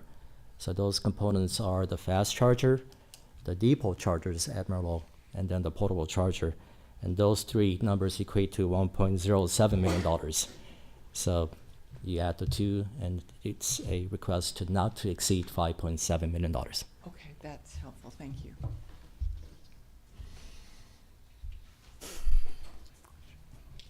Other questions? Seeing none. Question or statement? No. Okay. Go ahead. Let's go. So is there a motion to approve the resolution? So moved. So moved? Second. There's a second. So we've moved and seconded. Is there any further discussion? Joe, you like to make a comment? All right. If there's no other further discussion, all in favor? Aye. Aye. Aye. All those opposed, same sign. Any abstentions? All right, motion carries. Thank you very much, and thank you, team, for all your hard work and the presentation. The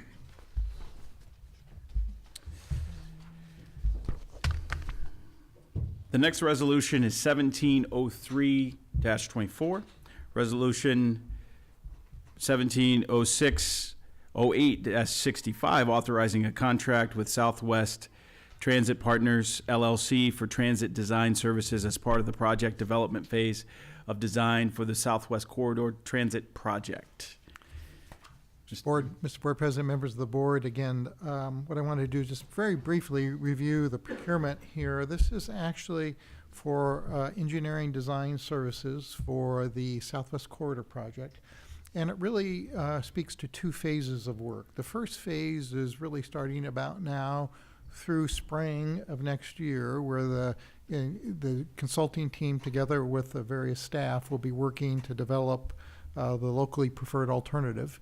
And in that regard, it will be evaluation of alternative alignments and refining alignments to really mitigate challenges that we find along the way.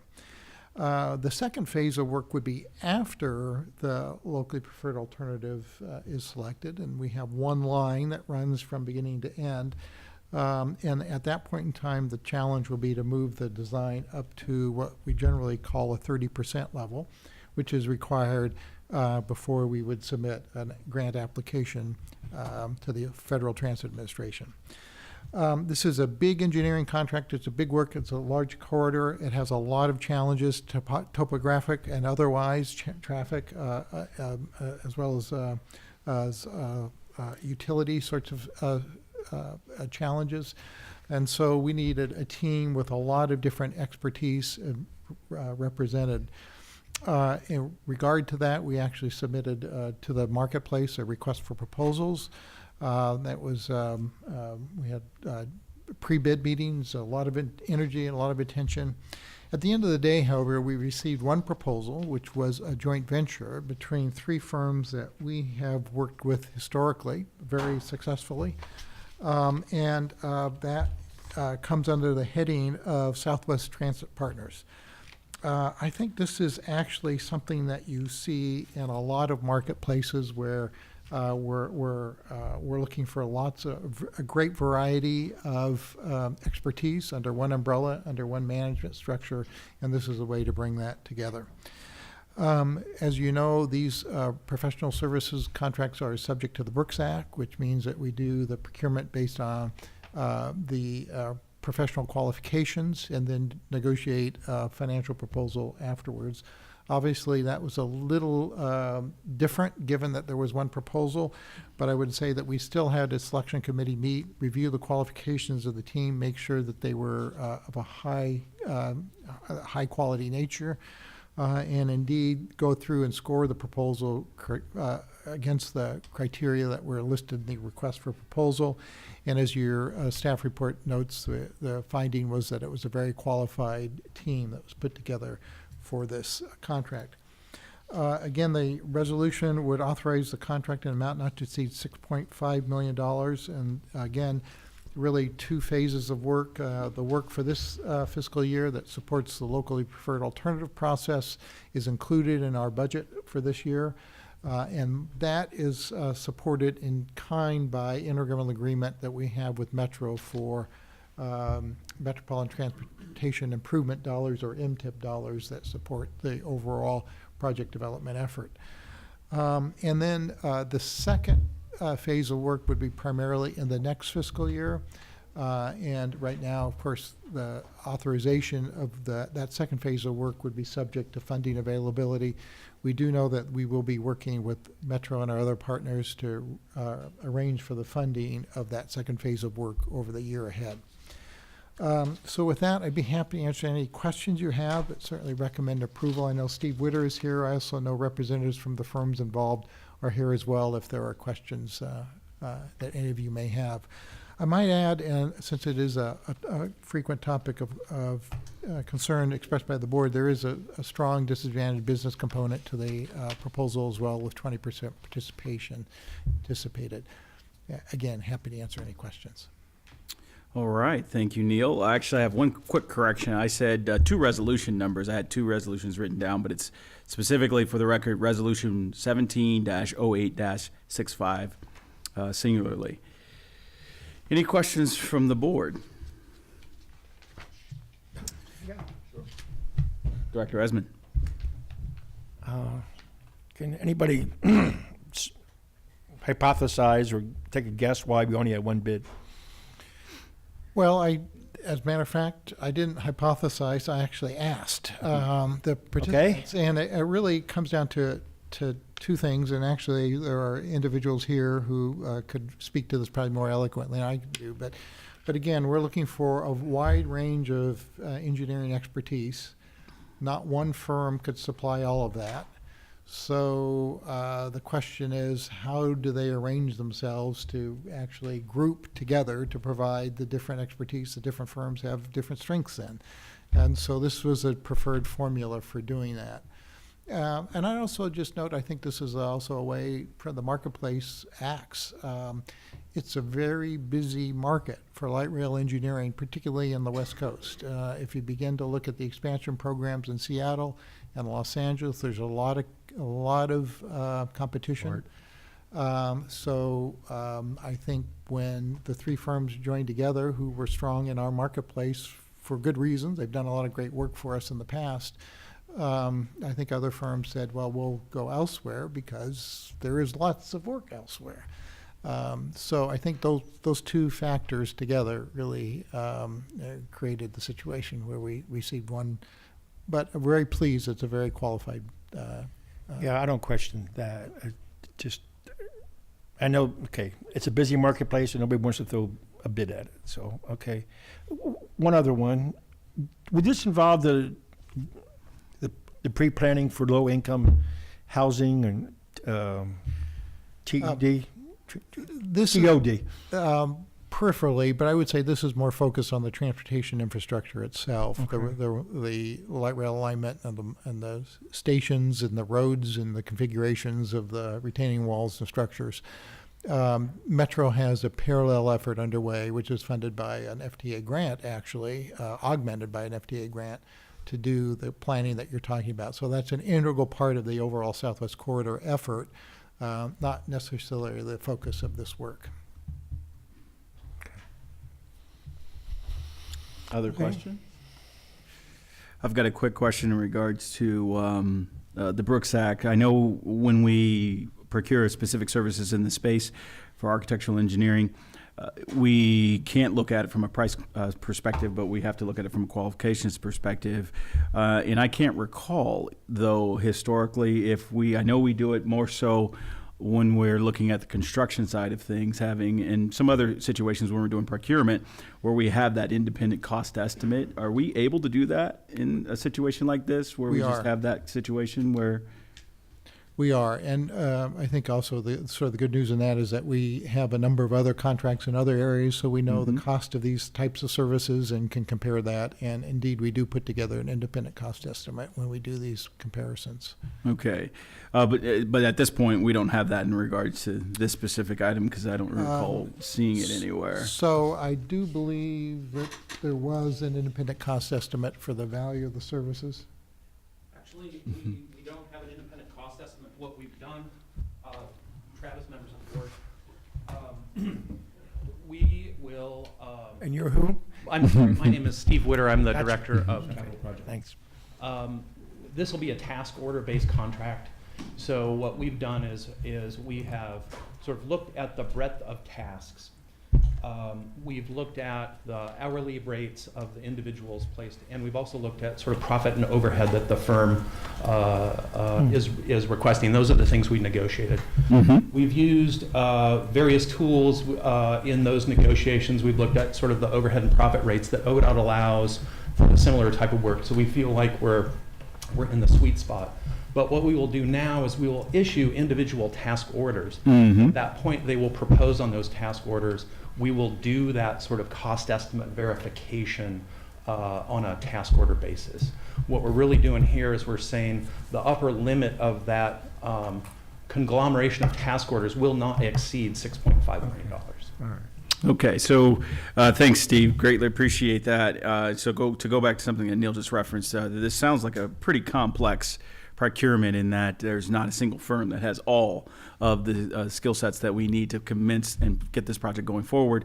And so because of that complexity, we've gone with what you just reference in that process of looking at a task order where we've gone through and we've evaluated each of those items that you referenced from, profit overhead, all of those items to say, okay, this is what, we've done in other areas and this represents, a fair contract situation as opposed to doing a cost estimate, because the overall cost estimate would actually probably be too complex because of the breadth of services being procured. Well, what the task order kind of base contracting is pretty typical for these types of complex contracts, certainly, and size of contracts.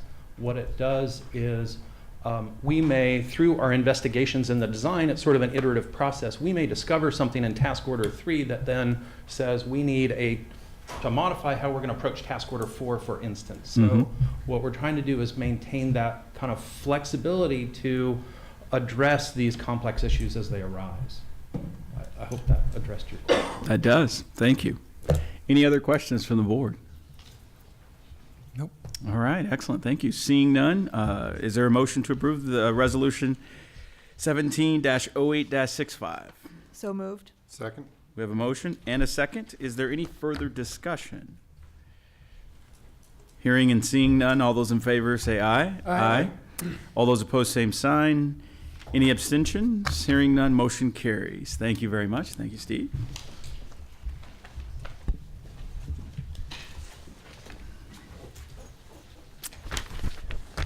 And at this point, that concludes all of the resolutions for consideration this morning. So thank you. We will now move on to our ordinance concerning the long-term exclusions. And at this point, I will turn to TriMet General Counsel Shelley Devine for the second reading of the ordinance. Thank you, Director Stovall.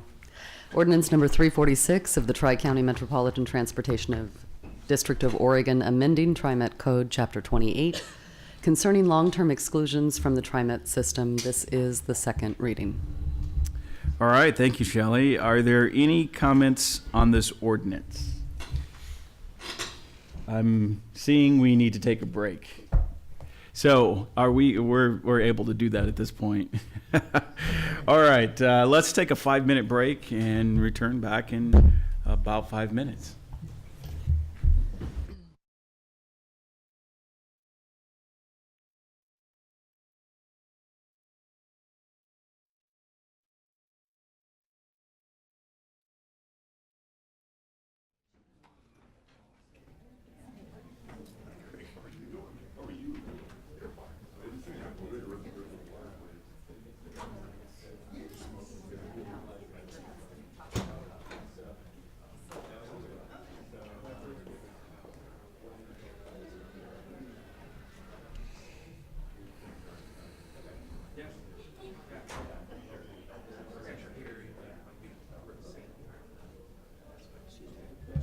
Yes.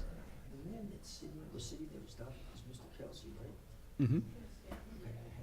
So I knocked him. Yes, yeah, sitting right there in front. Okay. I was gonna ask him, but he started to get up and walk away. Ah. Let's not interrupt. You have places to go. Oh, thank you. Yeah, that was.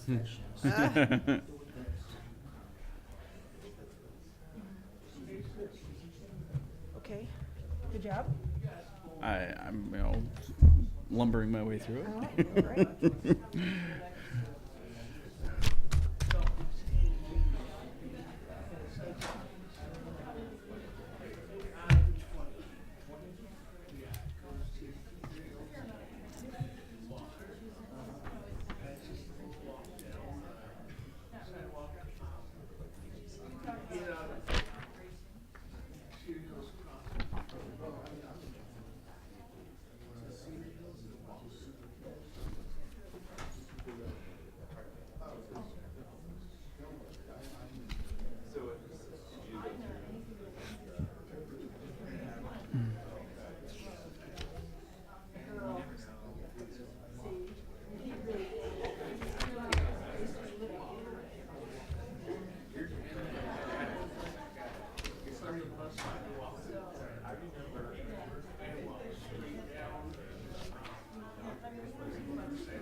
Well, you weren't here, so everybody just left.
of the comments that were made during the during the public forum. So I believe, Neil, we've got Eric here that can help us. Yes, Some of so the if I comments could and introduce questions. Eric Van Hagen, who's our Assistant General Counsel and has been involved in the drafting of this ordinance. And I'll let Eric go through some of the comments that we heard earlier. And then if there are any additional comments or questions, we're happy to respond. Eric. Thank you. Good morning, members of the board. Eric Van Hagen, Senior Deputy General Counsel. Just a couple of quick comments about some of the issues that have been raised. First, I think I wanted to just emphasize kind of the scope of the ordinance. It's a very narrow ordinance that is directed at serious crimes against other persons on the system. And so this wouldn't obviously never encompass anything like fare evasion or anything like that, but it has to involve a crime against a person. We have about 99 million boardings a year. You had your report last month on the safety and security system and our crime reporting. It's a very, very, very small number of eligible offenses, and that was part of the intentional design of this ordinance. In light of that narrowness of the scope of the ordinance and the conduct that it implicates, there's not really a natural constituency with whom to sort of provide feedback to in terms of getting feedback about this process. Again, because it involves only those individuals who have committed an offense against another person that is violent. And so, but there has been this process, obviously, and you've had an opportunity to hear from people when this was first read and this month. The last thing I'll mention just about process, there are several stages of review built into this. There's the initial hearing that someone is eligible for after a decision has been made on any exclusion. That's under the current system now, and this would fall into the same system. You have an initial review through a hearings officer, and then for these longer exclusions, you have a periodic review, so that if situations and circumstances change, they can come back to have that hearing process. Again, that will be similar to what's currently done in terms of the procedures of the hearing. There's also judicial review of that process that someone is eligible for.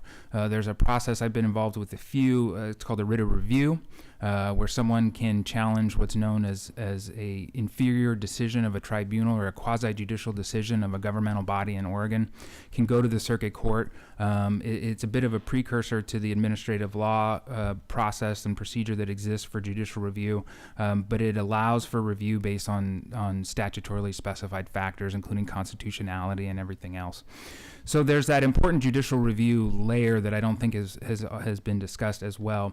And I would just emphasize that those are, not sort of check boxes along the way, but I think those are really important accountability measures. And I would hope that for those who are concerned about sort of the arbitrary and capricious exercise of power by someone, that my hope would be that understanding that process would help give confidence to know that these decisions will not be made lightly. They will be very carefully and thoughtfully analyzed because there is that accountability, because it's the right thing to do, but also because there's an accountability system built in multiple layers of review to ensure adequate safeguards and protections that again, we intentionally built into this process. So unless there are any questions, that's all I had. Any questions for Eric? Yes. Director Esmond. With all these procedures, the steps, is that onerous on a, I guess, I don't know what the right word, a plaintiff or somebody's got a problem? Is that an onerous, I have to go, he or she has to get legal counsel or file papers? The hearing process does not involve the current hearing process. It's hard to know who would take advantage of this. Under the current system, where we do have exclusion hearings on a regular basis, we have a hearings officer who conducts those.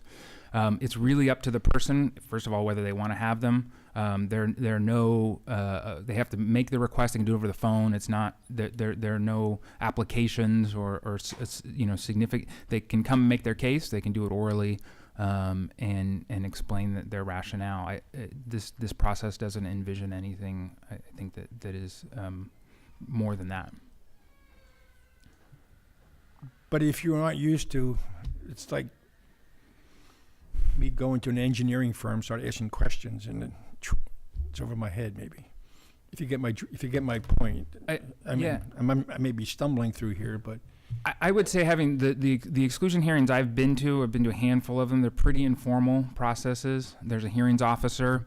There is everybody has the opportunity to ask questions of witnesses. There is typically a sort of a presentation of evidence.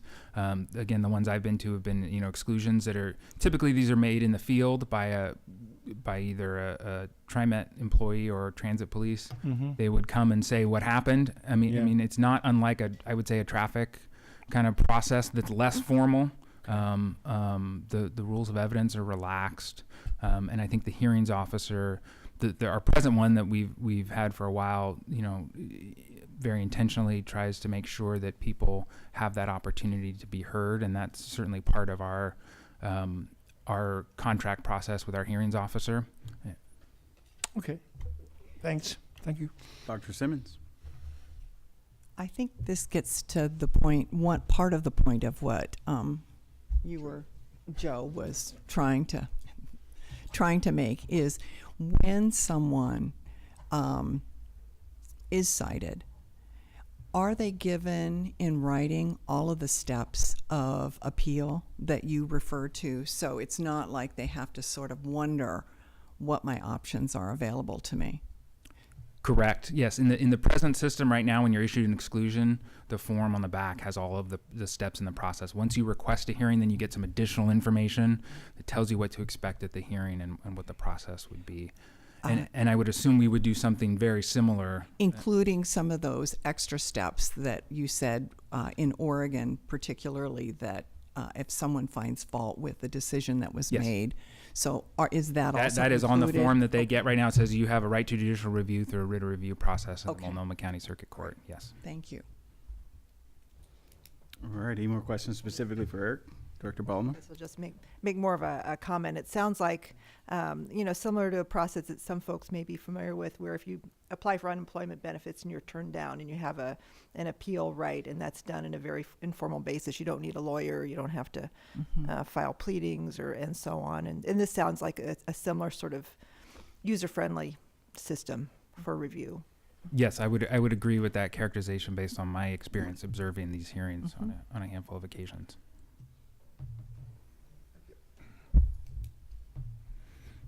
Director Prosser. Do you know how many exclusions TriMet would typically issue in a year for fare evasion or that type of thing versus assaults and physical violence, which is what this is aimed at? To answer your first question, I believe we're in the range of about 5,000 to 6,000 exclusions per year from our system for various conduct. The number of exclusions that would be issued under this program, we really don't know. I again expect it to be very small given the scope of the offenses. It's very difficult to come up with an estimate of how often we expect that to happen. We'd love to never have to use it. But do want it to have it available there. Right, and we know that there's been 2 incidents this year which would have fallen under this. Correct. I don't know if there's been have there been others? There have been. I'm not sure. I might defer to Harry's support on that question about other serious incidents that might rise to this level. I don't recall if that came up. There's nothing that's popping into my head, but I don't want to speak. No others have come across my desk either. Yeah. Okay. But they are, again, I think very rare. And as the commander mentioned to you last week, they would be the kind of things we would know about right away based on the seriousness and violence involved. And I just want to confirm, at our last meeting, I raised an issue about I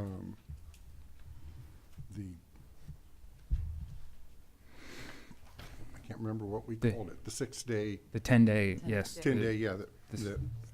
Stay. Stay. And we talked about that there's going to be a more complete review of our statutes, and that we would roll or look at that in that process. So I just want to confirm that we are going ahead with that. Yes, and I do appreciate that, because I think that was the other point that I wanted to make, which is, of course, this legislature has given us different authorities related to how we adjudicate our fair evasion citations. And so we'll be walking through that. Will be a very involved process. We'll be talking to TIAC. We've agreed with the legislature to create a study committee that will involve a number of the parties, including ACLU and others who have testified here today. And so we will be going through that. And, you know, if there are tails into this, we will obviously include that in the revised ordinance that will come to you as a result of that process as well. Do we have a timeline on that? I think our goal is to do that this fall. I mean, I'd love to be back to you in, say, January or so with an ordinance if possible.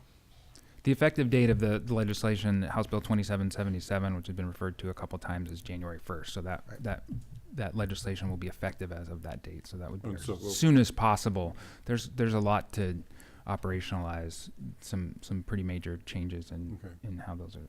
And we will have more of an outside review process with that. Yes. Yes. Okay.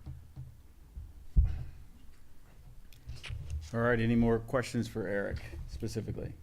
Would you know, and I may have asked this question a year or so ago about this. I'll pull the age card out. Do you know how many other transit agencies across the country have something like this? Not I'm on. trying to put you on the spot. I'm just trying to get a comp in comparison. We did at the beginning of this process kind of reach out and find out what other agencies were doing. There's no consistency, I would say. I would say what we found were certainly it does exist in a number of other transit agencies. But I would say that we intentionally built in a lot more process than some other agencies have. There are a couple that we looked at that just sort of allowed, bans at the general manager or whoever's discretion. So we really wanted to build a process that had more standards. I'm not aware of anybody who has a process quite like ours, and I'm not aware of any research studies, but Harry might be. Hi. There are other agencies that do have exclusion processes. Are they quite like ours? That I don't know, but several others do have lifetime bans, depending upon the seriousness of the offense. Okay. So it sounds to me like the legislature, and I personally lobbied for this myself, this bill, as a public citizen, that the legislature has lots of safeguards in here, in the intent, and has trying to bend over backwards to do the right thing right out of the gate. Do things sometimes happen? Yeah. So I'm glad to hear about all this involvement with stakeholders and et cetera, So, yep, I think, let's go do it. All right, those are all the questions for Eric and Harry. Then we actually did have one written comment, and that was from, wasn't specifically provided last time, but is provided here in the public comment by the ACLU and Kimberly McCullough. We didn't receive any actually public testimony last month at the first reading of this ordinance, but we did receive, of course, some public comment today through the actual public forum, so we have some insight there. At this point, is there further discussion from the board as we consider the adoption of this ordinance? Director Prosser. I'm comfortable going ahead at this time with this. I think it's really, really important for people to understand this does not apply to fare evasion. This does not apply to disorderly conduct. This applies to, here's the wording here, serious physical offense against another person.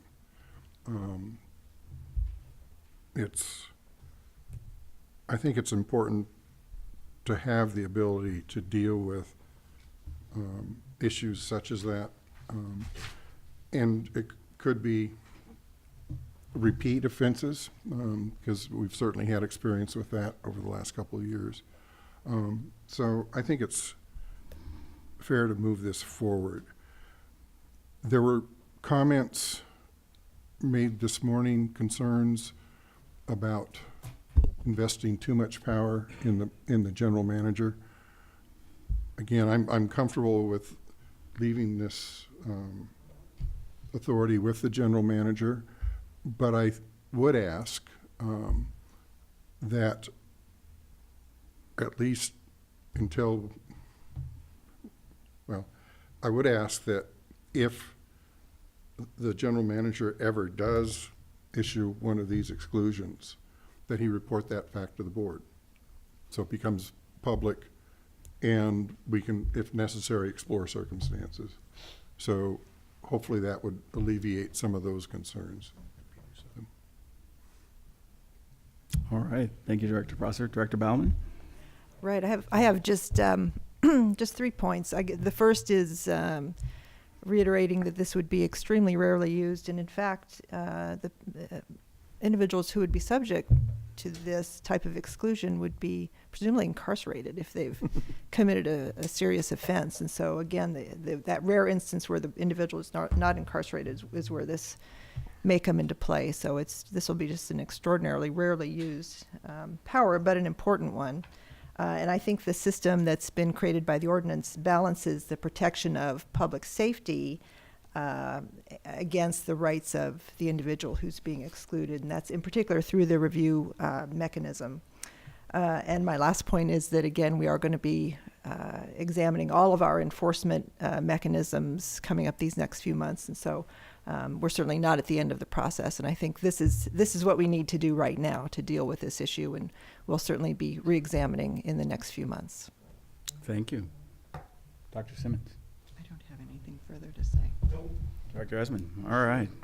Excellent. Thank you very much for the comments. I've got just a few quick comments. You know, I agree with what's already been said. I think the scope is extremely limited to those serious offenses that have already been recommended, or not recommended, but already been highlighted. So I think it's very narrow in scope. I agree that I do personally have concerns about the concept of the systemic bias that exists in many of our systems. But again, I don't think that in this regard we should halt from moving forward. In this situation, I think we need to be aware of this. We need to make sure that we're similar to what Director Prosser already mentioned. I think it would be very appropriate to have the board informed of any of those long-term types of exclusions that occur. I don't think that this has a negative impact on the decriminalization bill that went through the legislature. I think that ultimately that's a huge step in the right direction. I mean, the decriminalization of this, making sure that we don't negatively impact the most vulnerable of our communities, by criminalizing these things in regards to theft of service and those types of things. But I think from a perspective of what Director Prosser has already referenced, that the extremely limited scope of what we're talking about here is something where we've caused some violent harm to other individuals. I think that's something that we need to be very cautious of, and we do need to move forward with. But again, the decriminalization is a significant step in the right direction to make sure we're not limiting the upward mobility of folks from poverty to prosperity in regards to not allowing them to access transit that allows them to gain either additional educational opportunities or future employment. I will also look at our team over here and say I'm not quite sure why this didn't go through TIAC. I mean, that's in a sense why I believe we have TIAC, is to gain that input and that insight from this group that we've convened. That doesn't move me away from support of this. I do think that we should take opportunities like this through TIAC to get that insight and that input when we have that. And I would actually reach out to TIAC to say, as we move forward with this, we also have TIAC's input and insight as we work through some of the things that may come up, similar to what Director Bauman mentioned about reviewing, the completeness of our overall discipline system, exclusions, and everything that goes along with it. So as far as moving forward, I am very, very cognizant of some of the concerns that have been raised, and I'm greatly appreciative. When I asked the question of any recommendations, didn't really receive much as far as recommendations of how to change or adjust or edit the ordinance. So based on that, I believe we're on the right track. I believe what we're moving forward here is something that addresses the key problem that we're faced with today. And again, because of the limited scope and all the work that's gone into it, I'm not confident. I am actually supportive of moving forward. So at this point, are there any other comments from the board as we continue to consider this ordinance? All right, so is there a motion to, let me make sure I've got all my information correct. Is there a motion to move forward with this ordinance and adopt it at this point in time? We have a motion. Is there a second? Second. All right, we have a motion, a second. Any further discussion? All right, Ms. Devine, could you please do the roll call? Thank you, Director Stovall. We'll start with Director Esmond. Aye. Director Simmons. Aye. Director Stovall. Aye. Director Bauman. Aye. Director Prosser. Aye. Ordinance number 346 passes unanimously. All right, thank you. Ordinance is adopted. That's everything for this morning. If there's no other business that come before the board, I think there is. I just have a quick question. With regard to Resolution 170865, which had to do with the design services for the Southwest Corridor, and you referenced that this is a phase, and then you also referenced a second phase, and I think that's for urban design? No, that's a phase of the same work. There was a. So will this firm get that second phase No, too? Okay. So the second phase is also for engineering, just more detailed engineering. Okay. So I would just note that there was an RFP that went out at the same time for urban design services. I thought there was, We- and I wondered what. We pulled that Okay. actually from the agenda and have decided to re-procure it at a different time. Okay. So that Okay. won't be before you anytime Okay. soon. Okay, thank you. So in other words, the second phase of design will be rebid again? No, we're confused about the disciplines. So this Oh. is the engineering discipline, and it will have phase one, which is the pre-locally Okay. preferred, and then phase two, which is later. Right now, we're looking at a whole separate discipline, and contract deals with urban design issues, and we'll be doing that later. No, and I understood that, but you Okay. said that the transit design that we just approved, it has two phases. Yes, And I asked if this firm would get the second phase. yes. Again, providing satisfactory performance, which we Okay. always recognize, and those phases and pieces of work really is another way to look at Do it. they get rebid? No, they will be subject to the task order process that Mr. Witter described. Oh, okay, so it could exceed 6.5. Not without your approval. But if we want the work done, The ceiling includes both halves of work. It does? In terms of 6.5, as I understand it.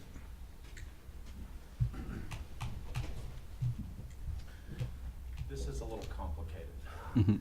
I can handle complication. So the $6.5 million is allocated in our current fiscal budget Okay, to get us through sort of the end of June next year.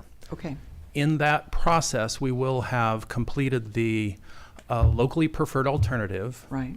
but we will have not gotten all the way to that 30% threshold. So I believe that's the distinction between phase one and phase two. Okay. Phase one is just for this fiscal year, Okay. gets us to the locally preferred alternative, and sets us up for the ballot measure that we anticipate to put out to the voters in 2018.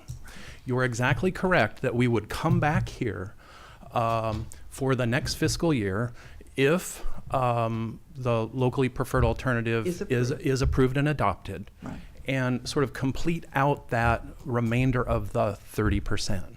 So that's sort of the phase one, phase two. And this firm would be the one that would do it? That's correct. If additional funding is in place, if the LPA is in place, and you approve us to extend this contract to complete that 30%. And to extend this contract, it would be greater than 6.5 million. It would exceed the 6.5 million. That's what I needed to know. Thank you. Thank you, Steve. Yep. Yeah, Thank you. thanks. I was just getting confused by all the phases and kind of wondering. I probably shouldn't have used the word phase, but the broad program has the two phases that we like to think about. The design phase. Yeah, the pre-LPA phase and the post-LPA phase. And they're different layers of work and different details of work. Okay, thank you. And chances are the second phase, should we move ahead with that, so to speak, will be more expensive work because it is. I would imagine detailed. so. Yeah. I would imagine so. And just to confuse you some more. Oh, I love this. You bet. I was going to ask Eric about three-phase power for the chargers. About what? Three-phase power.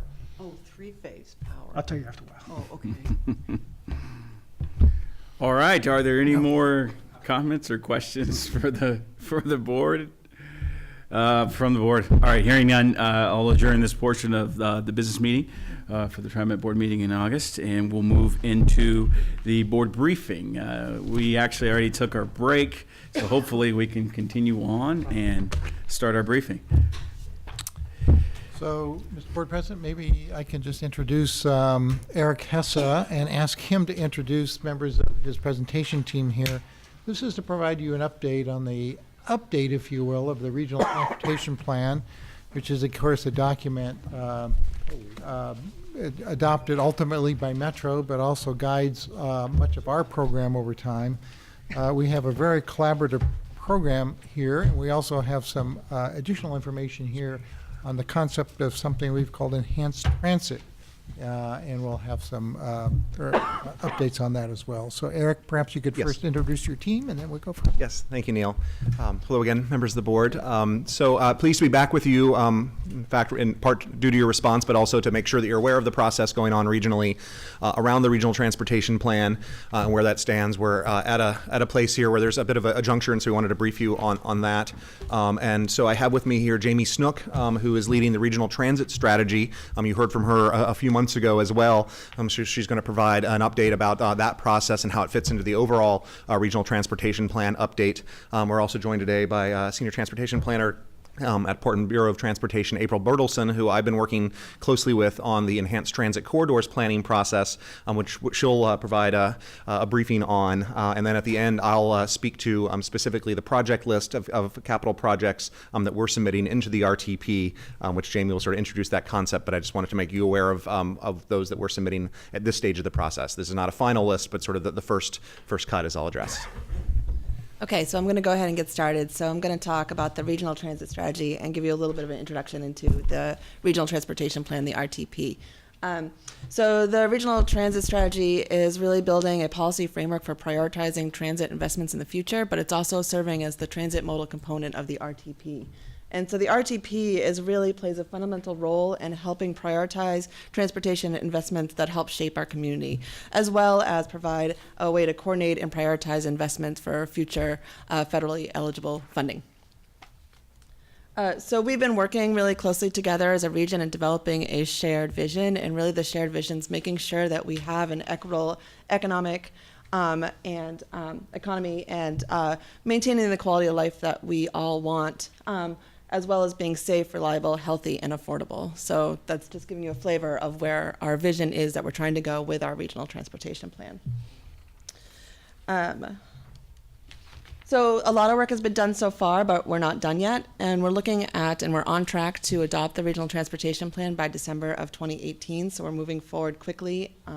What we're just wrapping up is the call for projects. So we had people from around the region, including TriMet and the transit providers, provide projects that they want to be part of the RTP. So from here, we'll be doing an evaluation process, really looking at an outcomes-based evaluation process, but the process does allow flexibility to not only take those outcome-based evaluation process, but also allows for policymakers and public comment to discuss how this is going to shape our region. So that's a little bit of briefing of the RTP. So now I'm going to switch gears and talk more about the transit strategy. And the transit strategy, as I mentioned before, fits into the RTP. The objectives of the regional transit strategy are really looking at making sure that we implement our 2040 growth concept and implementation of the climate smart strategy that we've been working on and that we all coalesced around. We are looking at updating the transit-related policies that are in the RTP, as well as making sure that we have a clear vision that coordinates both our high-capacity transit investments as well as our service improvements and our transit supportive elements to a strong transportation transit vision. We will be looking at updating our transit system expansion policy. For those who don't know what that is, right now it's our current policy that helps prioritize projects as far as what goes next. So we're looking at updating that, streamlining it, making it a little bit more user-friendly for the local jurisdictions around the region to implement. And then really coming up with a strong vision that we can lead towards implementation. Again, we're not starting from scratch. We're building off of the great work that's been done in the region, whether it was the 2014 RTP or the Climate Smart Strategy or the work that TriMet's been doing with the Service Enhancement Plan and SMART with their master plan, really building off of the work that's been done around the region to come up with a coordinated strategy. We have developed and built off of the Climate Smart. Our vision is to make transit more frequent, convenient, accessible, and affordable for everyone. That's our vision statement, and that's what we're trying to achieve with the transit improvements that we put in the regional transit strategy. I should also mention, I wanted to mention this earlier, that it's been a really collaborative effort. So we have a transit work group that includes members from around the region as far as our regional partners, but we've also invited the transit providers that operate within and outside of the region. So for example, Canby Area Transit participates, Sandy, Salem Kaiser has been at every meeting. So we're really making sure that it's a collaborative effort that works beyond just our regional boundaries. So again, our vision is to make transit more frequent, convenient, accessible, and affordable. This is kind of a mantra we started every meeting with, make sure that everybody said it in unison. But what we mean by frequent is really aligning the frequency and the type of transit to make sure that it meets the transit demand and it supports the future, existing and future land use and transportation visions. And the way we could do that is implementing the service enhancement plans, implementing TriMet's coordinated transportation plan, making sure that transit's available for seniors and persons with disabilities, and really making sure that it coordinates with our local and transportation visions. We also want to make sure that transit is convenient, so making sure that transit is competitive with the automobile, that it is a viable alternative, that it does get you there reliably and on time and safely. But also making sure that it gets you to where you want to go. So the way we could do this is implementing, again, the service enhancement plan. There's going to be a common theme about implementing plans that we already have in place, implementing the coordinated transportation plan, implementing the hop pass, all of these things that can help make the transit system more convenient. We also want to make sure that transit's more accessible, so making sure that people can get there and get to where they need to go, making sure that there's safe walking and biking access, providing seamless connections between transit providers so that people aren't confused or that they can get where they want to go even though they're taking multiple trips by different providers. Coordinating a shared mobility and the ride sourcing, so the transit might be the only leg of the trip, but there's that first and last mile connection that's important. And coordinating with our transit-oriented development and our equitable housing strategies. And we want to make sure that transit is more affordable, especially for those who depend on it the most. So implementation of the low-income fare task force, and thank you, state legislature, for helping us fund that. And expanding the transit payment options with a hot pass that helps make things a little bit more affordable to people. And the other part that's not in here is there's been lots of discussions at the transit work group about expanding the student fare program. So it was nice to hear that earlier on today. So next I'm just going to talk really quickly about building the regional transit strategy. So we've been working together to try and identify what this spectrum of transit is and how we can move forward with different types of transit to serve different types of needs. And we've got everything from local bus service operating in mixed traffic to high capacity transit with higher capacity vehicles, more frequency and exclusive guideway. And we've been working on these for a long time, and so it's not really necessarily starting from scratch, but building the spectrum of how we can implement the right type of transit for the right situation. So a lot of this has been in the service enhancement plan that's been done by TriMet, A lot of the work is in our 2009 high capacity transit plan, and you'll hear from April in a few minutes talk about the enhanced transit corridor, which is kind of bridging the gap between those two pieces, but really fits nicely within our transit spectrum. And so we're looking at kind of, what are the right tools for the right places, and I think that's going to be a really important part of the vision. So this is a map that's just showing what we've heard, and I just want to highlight kind of the themes that we've been hearing from people. Is one big theme is connections to other places outside the region. So a transit rider from Canby doesn't care who's providing the service, they just need to get to their job or to their doctor's office or visit their aunt. So it's really important to make sure that we can provide those connections. Another theme was really looking at the bottlenecks, whether it's the Red Line or Gateway, or the Steel Bridge, fixing those bottleneck parts of the system that really need that oomph. And another big bottleneck conversation that's happened has been the tunnel downtown, so that's definitely been part of those conversations. Building off of the high capacity transit plan, so we have this plan that we've really been working towards as a region, and it still provides a framework for the high capacity transit piece of things. However, there are some changes that need to be made. The high capacity transit plan identified CRC and the Portland to Lake Oswego projects as moving forward into project development. So those projects kind of went on hold. So those get more part of the future vision, moved from project development to future projects. Another one was Portland to Milwaukee was identified in project development. Well, that's now part of our system. It's been built.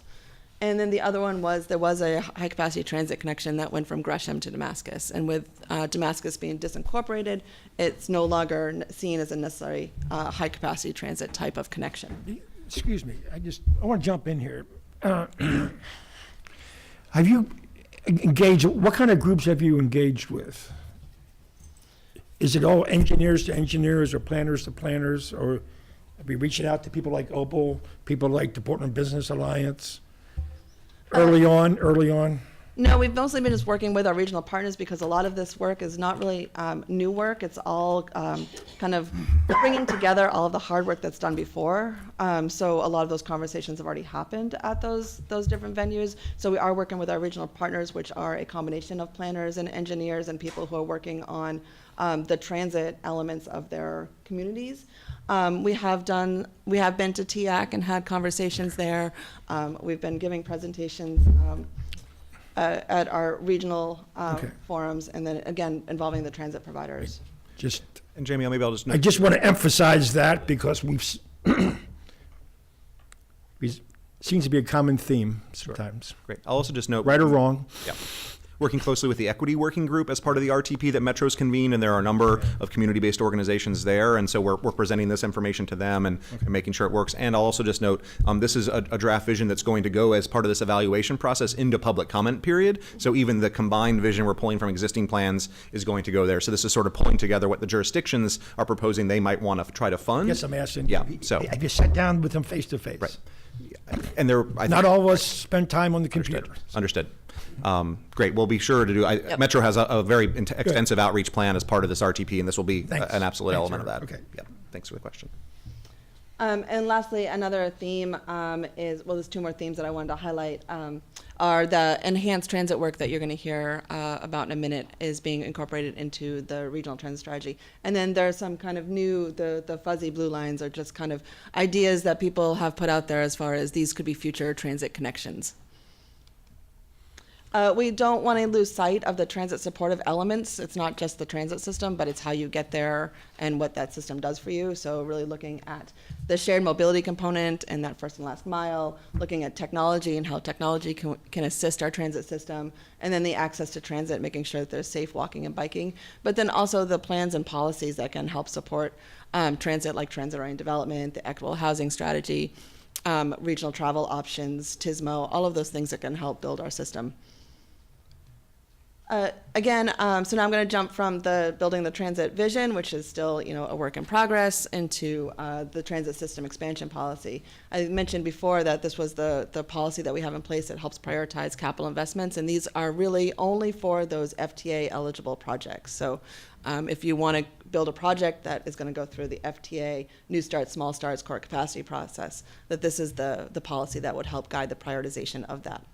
In the previous system expansion policy, there was 26 evaluation criteria, which is a lot. And so if you're a local jurisdiction and you want to move a project forward, that could be really cumbersome or hard to do with 26 evaluation criteria. So we really wanted to streamline that and make it a little bit more manageable and really highlight what are the real key pieces of information that help guide the decision-making process.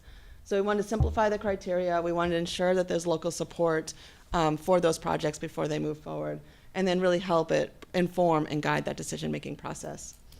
So again, this is still a work in progress as well, but we've been able to narrow it down from 26 evaluation criteria to 11 under the core assessment. So we feel pretty confident that that we've gotten to a more manageable type of conversation that we can have, and the criteria is really based around the mobility and ridership, the land use and the market potential, the cost effectiveness, the equity and the environmental benefits.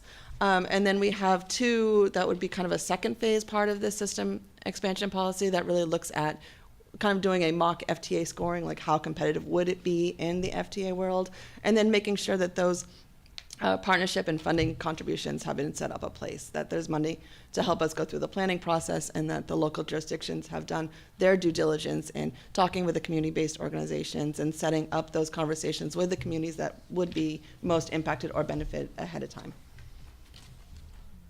So that was my presentation on the regional transit strategy. Hello. Again, my name is April Bertelsen with the Portland Bureau of Transportation, and it is my pleasure to introduce to you this concept of enhanced transit and tell you a bit more about that.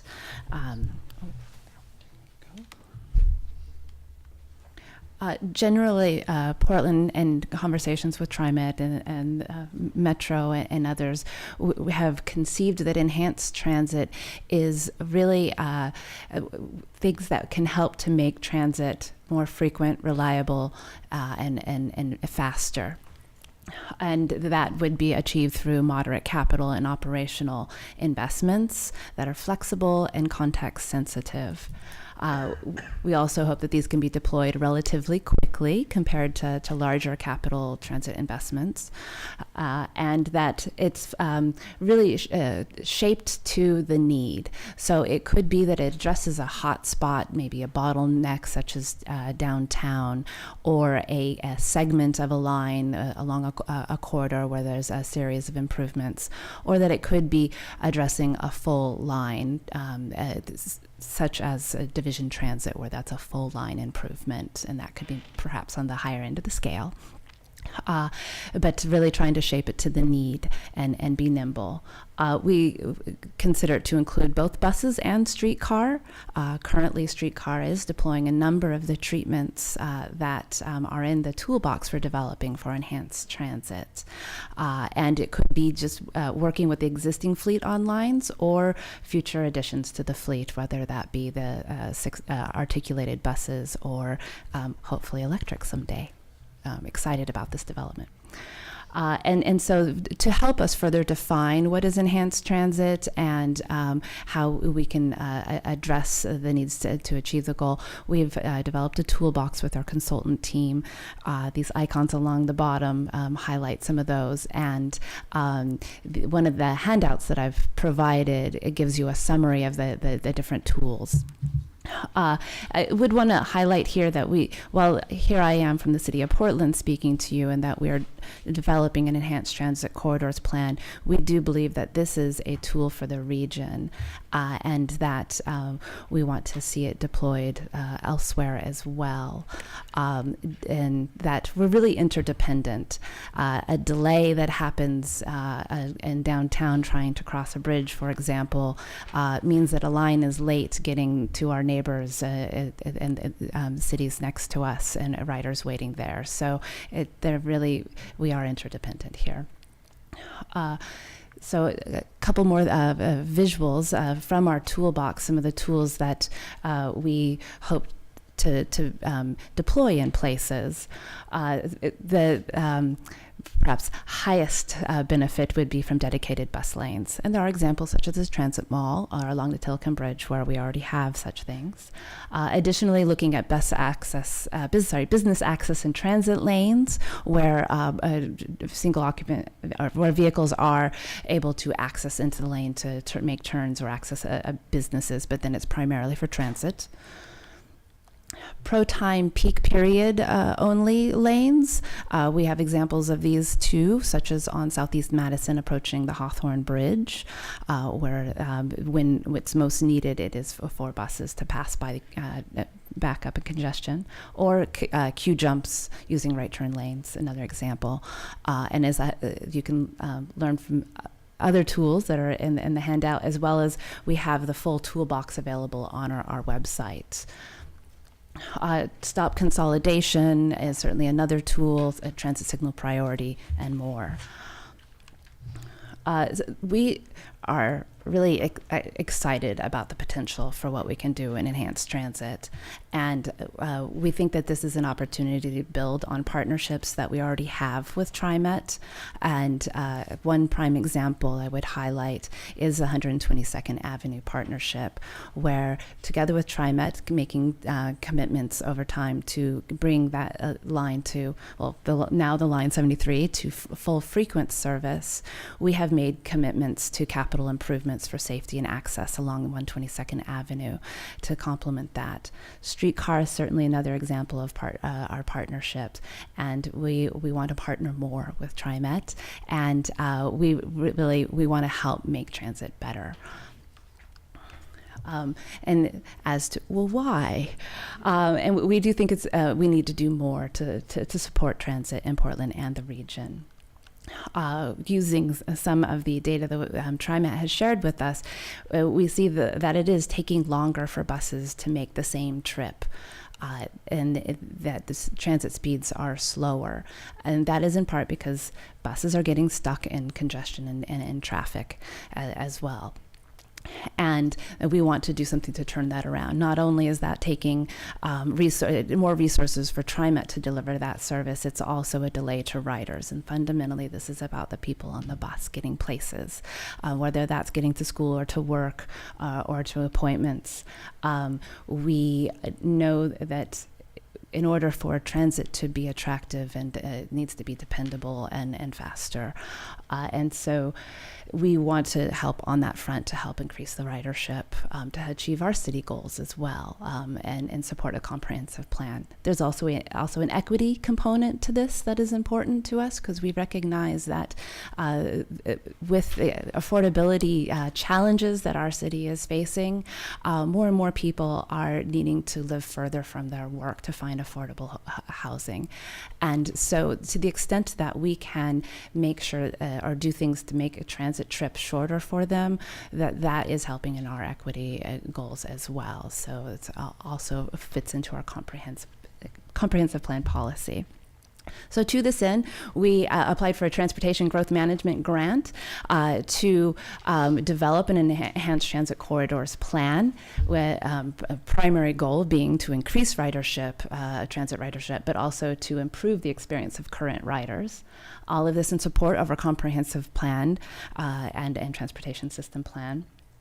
So through this, we hope to further define what is enhanced transit, identify where enhanced transit is most important, and a plan for implementation, as well as establishing a program. And I'd say this is the big emphasis, is that this be an ongoing monitoring program that we continue to track how we are meeting our goals and measures, and where we need to continue to partner to make improvements, and they have that guide our prioritization of capital and operational improvements together.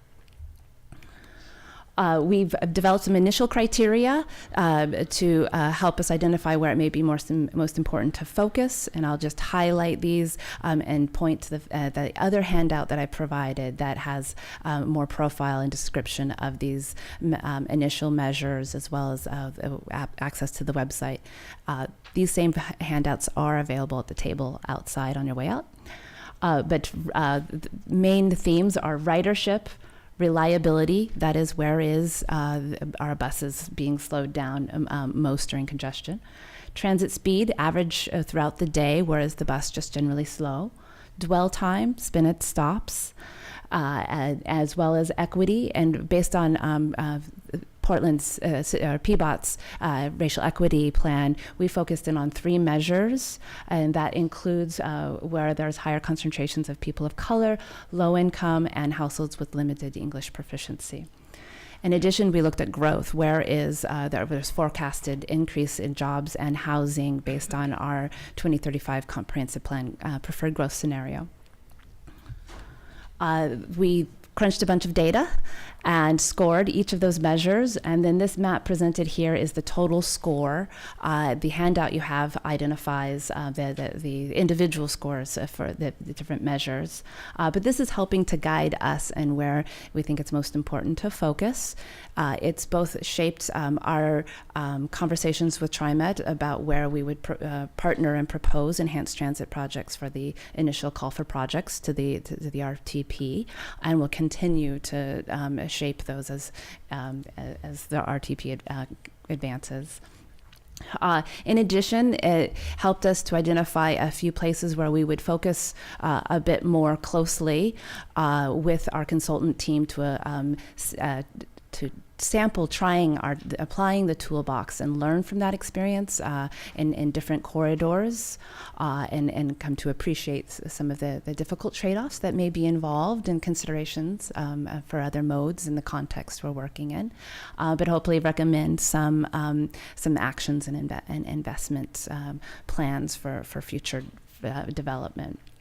And to that end, we've identified 3 corridors that we hope to look at least a segment or in each of the corridors with our consultant team to apply the toolbox, and that includes looking at 82nd, Northeast Sandy, and MLK Boulevard.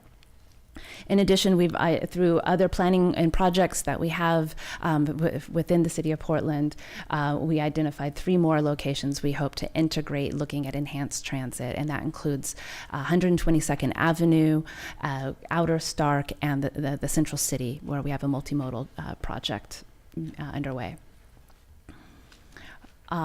And where we're going from here. So we are going to take the input that we received mostly during May, June, and July from stakeholders and City Council on refining our methodology, our criteria, as well as looking at how we could apply that to an ongoing program, helping define what success is, and some thresholds associated with that.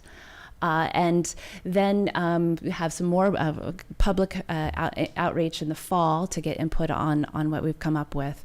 Ultimately, then complete a plan and shape a proposal for a enhanced transit program, and return to council in the fall. And of course, in the spring of 2018. And of course, we'd be happy to return to your board as well and during that process. And with that, I'm going to turn over to Eric. Thank you. So I'll just transition briefly at the end here to the RTP project list, which is sort of one of the steps that we're taking to reflect the work that you've just heard. And so this is gets a little deep into the planning process, but as I'll present these in sort of 3 different categories, which reflects how all of the projects that are being submitted to the RTP process are structured. So there's the sort of first 10-year period, which is sort of the projects that are most defined and most real, and that we are terming financially constrained. And this is reflective of the federal process that Metro has to follow to say you've demonstrated that funds are reasonably available to do the project. I mean, it can include future projections of gas tax increases, for example, or other funds. But for example, on these, it's based on the historic amounts of funding that we've received through the federal New Starts and Small Starts types of programs, and ODOT in its role of supervising has signed off on this level of funding as being reasonable. So we fit those into that first 10-year program, and then through the rest of the program period of 2040 is a little further out, but still within that financially constrained box, and so a higher priority, if you will, and a more defined concept. And then finally, we also want to recognize that there's other ideas out there. Yes, sir. Could you explain what financially constrained means in the English language? Sure. Well, it's that there's a reasonable amount of, that the funding seems reasonable, that's a project that we think within that time period we could afford to do. It may require some additional funds being approved by certain bodies, but that it's within an historically reasonable amount. I mean, there is some subjectivity to that. There's not a fine line test. It's sort of it's within, growth rates of inflation over time. It's within investment trajectories. So we wish it were a little clearer at times too. It's sort of we test it and then they approve it. But that's yeah. So yeah, because to me, financially constrained means that there's not enough money. Right. Yes. It means the opposite. Exactly. Yeah. Money. Yes. Granted that you might need to thank you. That's work a little bit. Good clarification. Unfortunately, that's language that's kind of in the U.S. statutes that we use. Yeah. So we'll work on that next time around. And then in addition, we want to look further out and understand what are some of those emerging ideas that we want to continue to develop, but they're not within what we think we can immediately afford, and we're terming that the strategic list here. So just so you understand how I go through those lists. And I also want to be very clear that this is not the full range of improvements that we're proposing during the period through 2040. This is really those major capital projects that might need federal support or state support to advance. And so that we are working to really develop those other service enhancements, building from our service enhancement plans. But also importantly right now, given what happened at the state legislature and the expectation we'll have additional operating resources, we're working very quickly to try to update our financial assumptions on the operating side. Again, we have to demonstrate that constraint, that ability to fund operations. So we're working to understand what that looks like and reflect a new vision for that service improvement. So that's not in this list. So I just want to be very clear that there's a lot of other improvements on that we'll work through, evaluate, as Jamie said, through that same process, have public process around to evaluate and actually adjust through until next year. There's another sort of call for projects refinement period next spring. In April, we'll be going through for this list could adjust, but we'll also then be forming that vision and testing it through next spring, and then adoption is not until next year. So this isn't sort of a final point of decision, but sort of a starting point of really fleshing out those priorities. It also doesn't include a lot of those investments that we have, for example, reflected in our capital improvement program that support that new service expansion. We will be defining those buckets for example, the fleets and how those need to expand, the facilities and how those need to expand. That'll be part of that service and operating plan that's still under development. So you won't see that listed here, but they will be in the plan. I just want to emphasize. And so we are, as we're developing this new process and this new service plan, we're also still learning with ODOT what that looks like, right? It's an entirely new system, so we're working with ODOT and Metro to integrate that. So we'll be back to tell you more as we get more clarity on that. So just to quickly walk through these so that you see what they reflect. Certainly the Southwest Corridor and the Division Transit Project are front on list, since those are furthest along in the development process. But also new to this plan, but important for the region, is the Max Red Line Extension Project, which we're proposing for the first 10-year constrained period. That would be the one where we would expand service on the Red Line to further on the west side to the Fairplex Hillsborough Airport area to alleviate crowding and to provide more frequent service throughout that entire corridor.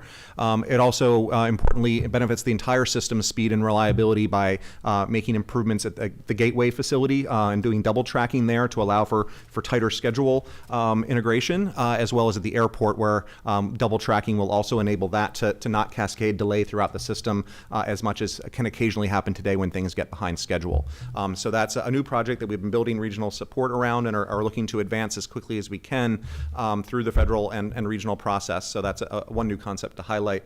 And then a couple of the enhanced transit corridors that April spoke to are ones that we feel should be evaluated and submitted here. This is not to say these are the final ones that would get done, but the ones that we and the city working together think make the most sense to prioritize at this point. Moving to that second period of the financially constrained, the Portland to Vancouver light rail project as part of the I-5 bridge crossing is one that's being sort of held in the plan as we continue to have conversations in the region, including across the river, around that priority. But also the ODOT has submitted all of the highway elements, and we're sort of keeping that within this financially constrained list, because that means we could act on it federally without having to change the plan. Additionally, we're identifying a number of steel bridge bottleneck improvements, and you've heard other members of capital projects address those ideas. We're wanting to test those at this stage in the plan, but again, we're looking at multiple options there potentially, as well as then a number of other enhanced transit corridor projects that The city has identified some of them, including those that go into Washington County, and Washington County has signed off on some of these being priorities to evaluate again at this point. So as we learn more about the enhanced transit plan and these priorities and work with the region to assess these using the same measures, this list may shift, but again, we're wanting to put in the ones that we know today. And then finally, on the further out list, West Commuter Rail has been in the plan previously, looking at the possibility of double tracking so we could improve frequencies there. So we are updating our capital estimates on that and looking at potential service scenarios. Washington County has requested interest in doing this, but again, the strategic and a little further out idea is where we are on this, as well as then a number of other of the enhanced transit corridor projects that have been identified. And then finally, sort of building on that maybe nearer term steel bridge set of improvements, long term, what do we need to make sure that the central city capacity and the throughput through the region works? And that's where some of the ideas that might range even up to a tunnel concept would apply. And so this enables us to, again, evaluate what some of those scenarios might look like in the context of the overall system as part of the RTP.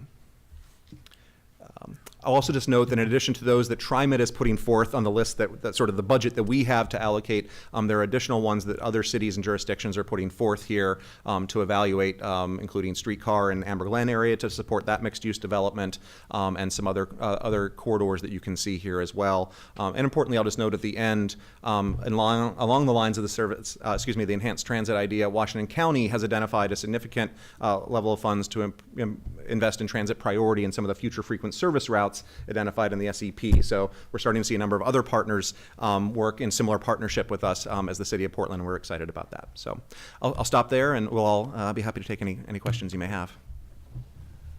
Dr. Simmons. Would you go back to the second slide on the 2028, 2040 strategic projects? Oh, so good. Sorry. I mean, it's going to the second slide. Sorry. Not the second slide. Right, understood. Yeah. The strategic. Yeah, because it's not on our printed. Some Oh. of the things are not included on our printed. Maybe the Central City Transit Capacity one, I think, is one I did add Yeah. recently. So sorry, that was an oversight, and I happened to do that in this version this morning. Okay. So you were going pretty quickly, and so I didn't catch that it wasn't there. Sure, but I'm pretty certain that's the only one that wouldn't be in Yeah. the materials previously provided. Are we Okay. sure? No, but that's, Getting a little nervous.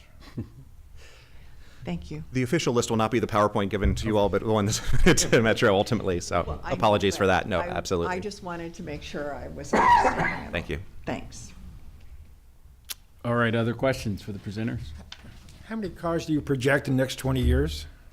That's some of the work that we're needing to do, honestly, to reflect some of this work. Sorry, I was jumping to light rail Cars, trucks. vehicles. No. Oh, okay. Because I don't envision everybody going to a bicycle the next 5 Right. years. So I think that is very much what this evaluation will be doing. It's looking at the full system performance, and so Right. it's the combination of all the transit investments, the roadway investments, the bicycling and pedestrian investments, and part of that will show what future congestion looks like, what future vehicle volumes look like, and all of that. But so we can show you what the last plan sort of had in that area, but later this fall we'll have more information about what the future plan is demonstrating.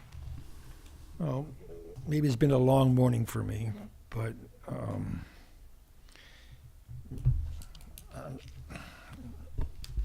how much would Subway cost? That's also part of what we're still refining, I would say. Especially down by the steel bridge. Right. So 'Cause I can't see that improving. And having worked on it one time in my life, it's not brand new. Right. So I think we're refining estimates of that to understand different options. I will say that for the steel bridge, the nearer term steel bridge improvements, the round budget that we're submitting for this purpose is $700 million, reflective of what we've learned to date from very early engineering. But again, I'd say before we want to put real dollar signs on that, we have more refinement work to do. All right, thank you. Other questions? Would there be a test on these icons? I think I'm the one that has to take that one, so don't worry. All right. All right, seeing no questions, thank you very much for the update. That was extensive and a lot of information, so thank you very, very much. Welcome. Thank you. So thank you, Eric, April, and Jamie. Yeah. Mr.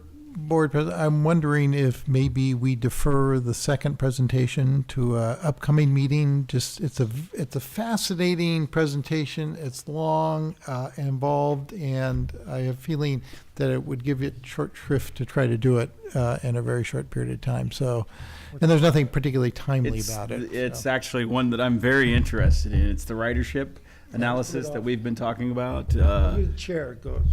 Well, I know we got preparation, but I would agree with Neil in that I really would like to digest it, and we are probably almost close to 15 minutes after the noon hour. So let's do a quick check of the board. What are you guys thinking? Or Guess if we can, yeah, I'd be happy to put it off when we're maybe fresher, as long as our agenda for the next meeting isn't so full that we couldn't give this adequate time. Oh, we'll juggle. Okay. Yeah. Oh, all right. I've heard defer down here. Defer. Well, I think you've heard defer. So I apologize to Bernie and Tom, but I'm sure you guys will be prepped and ready for the next meeting with additional time.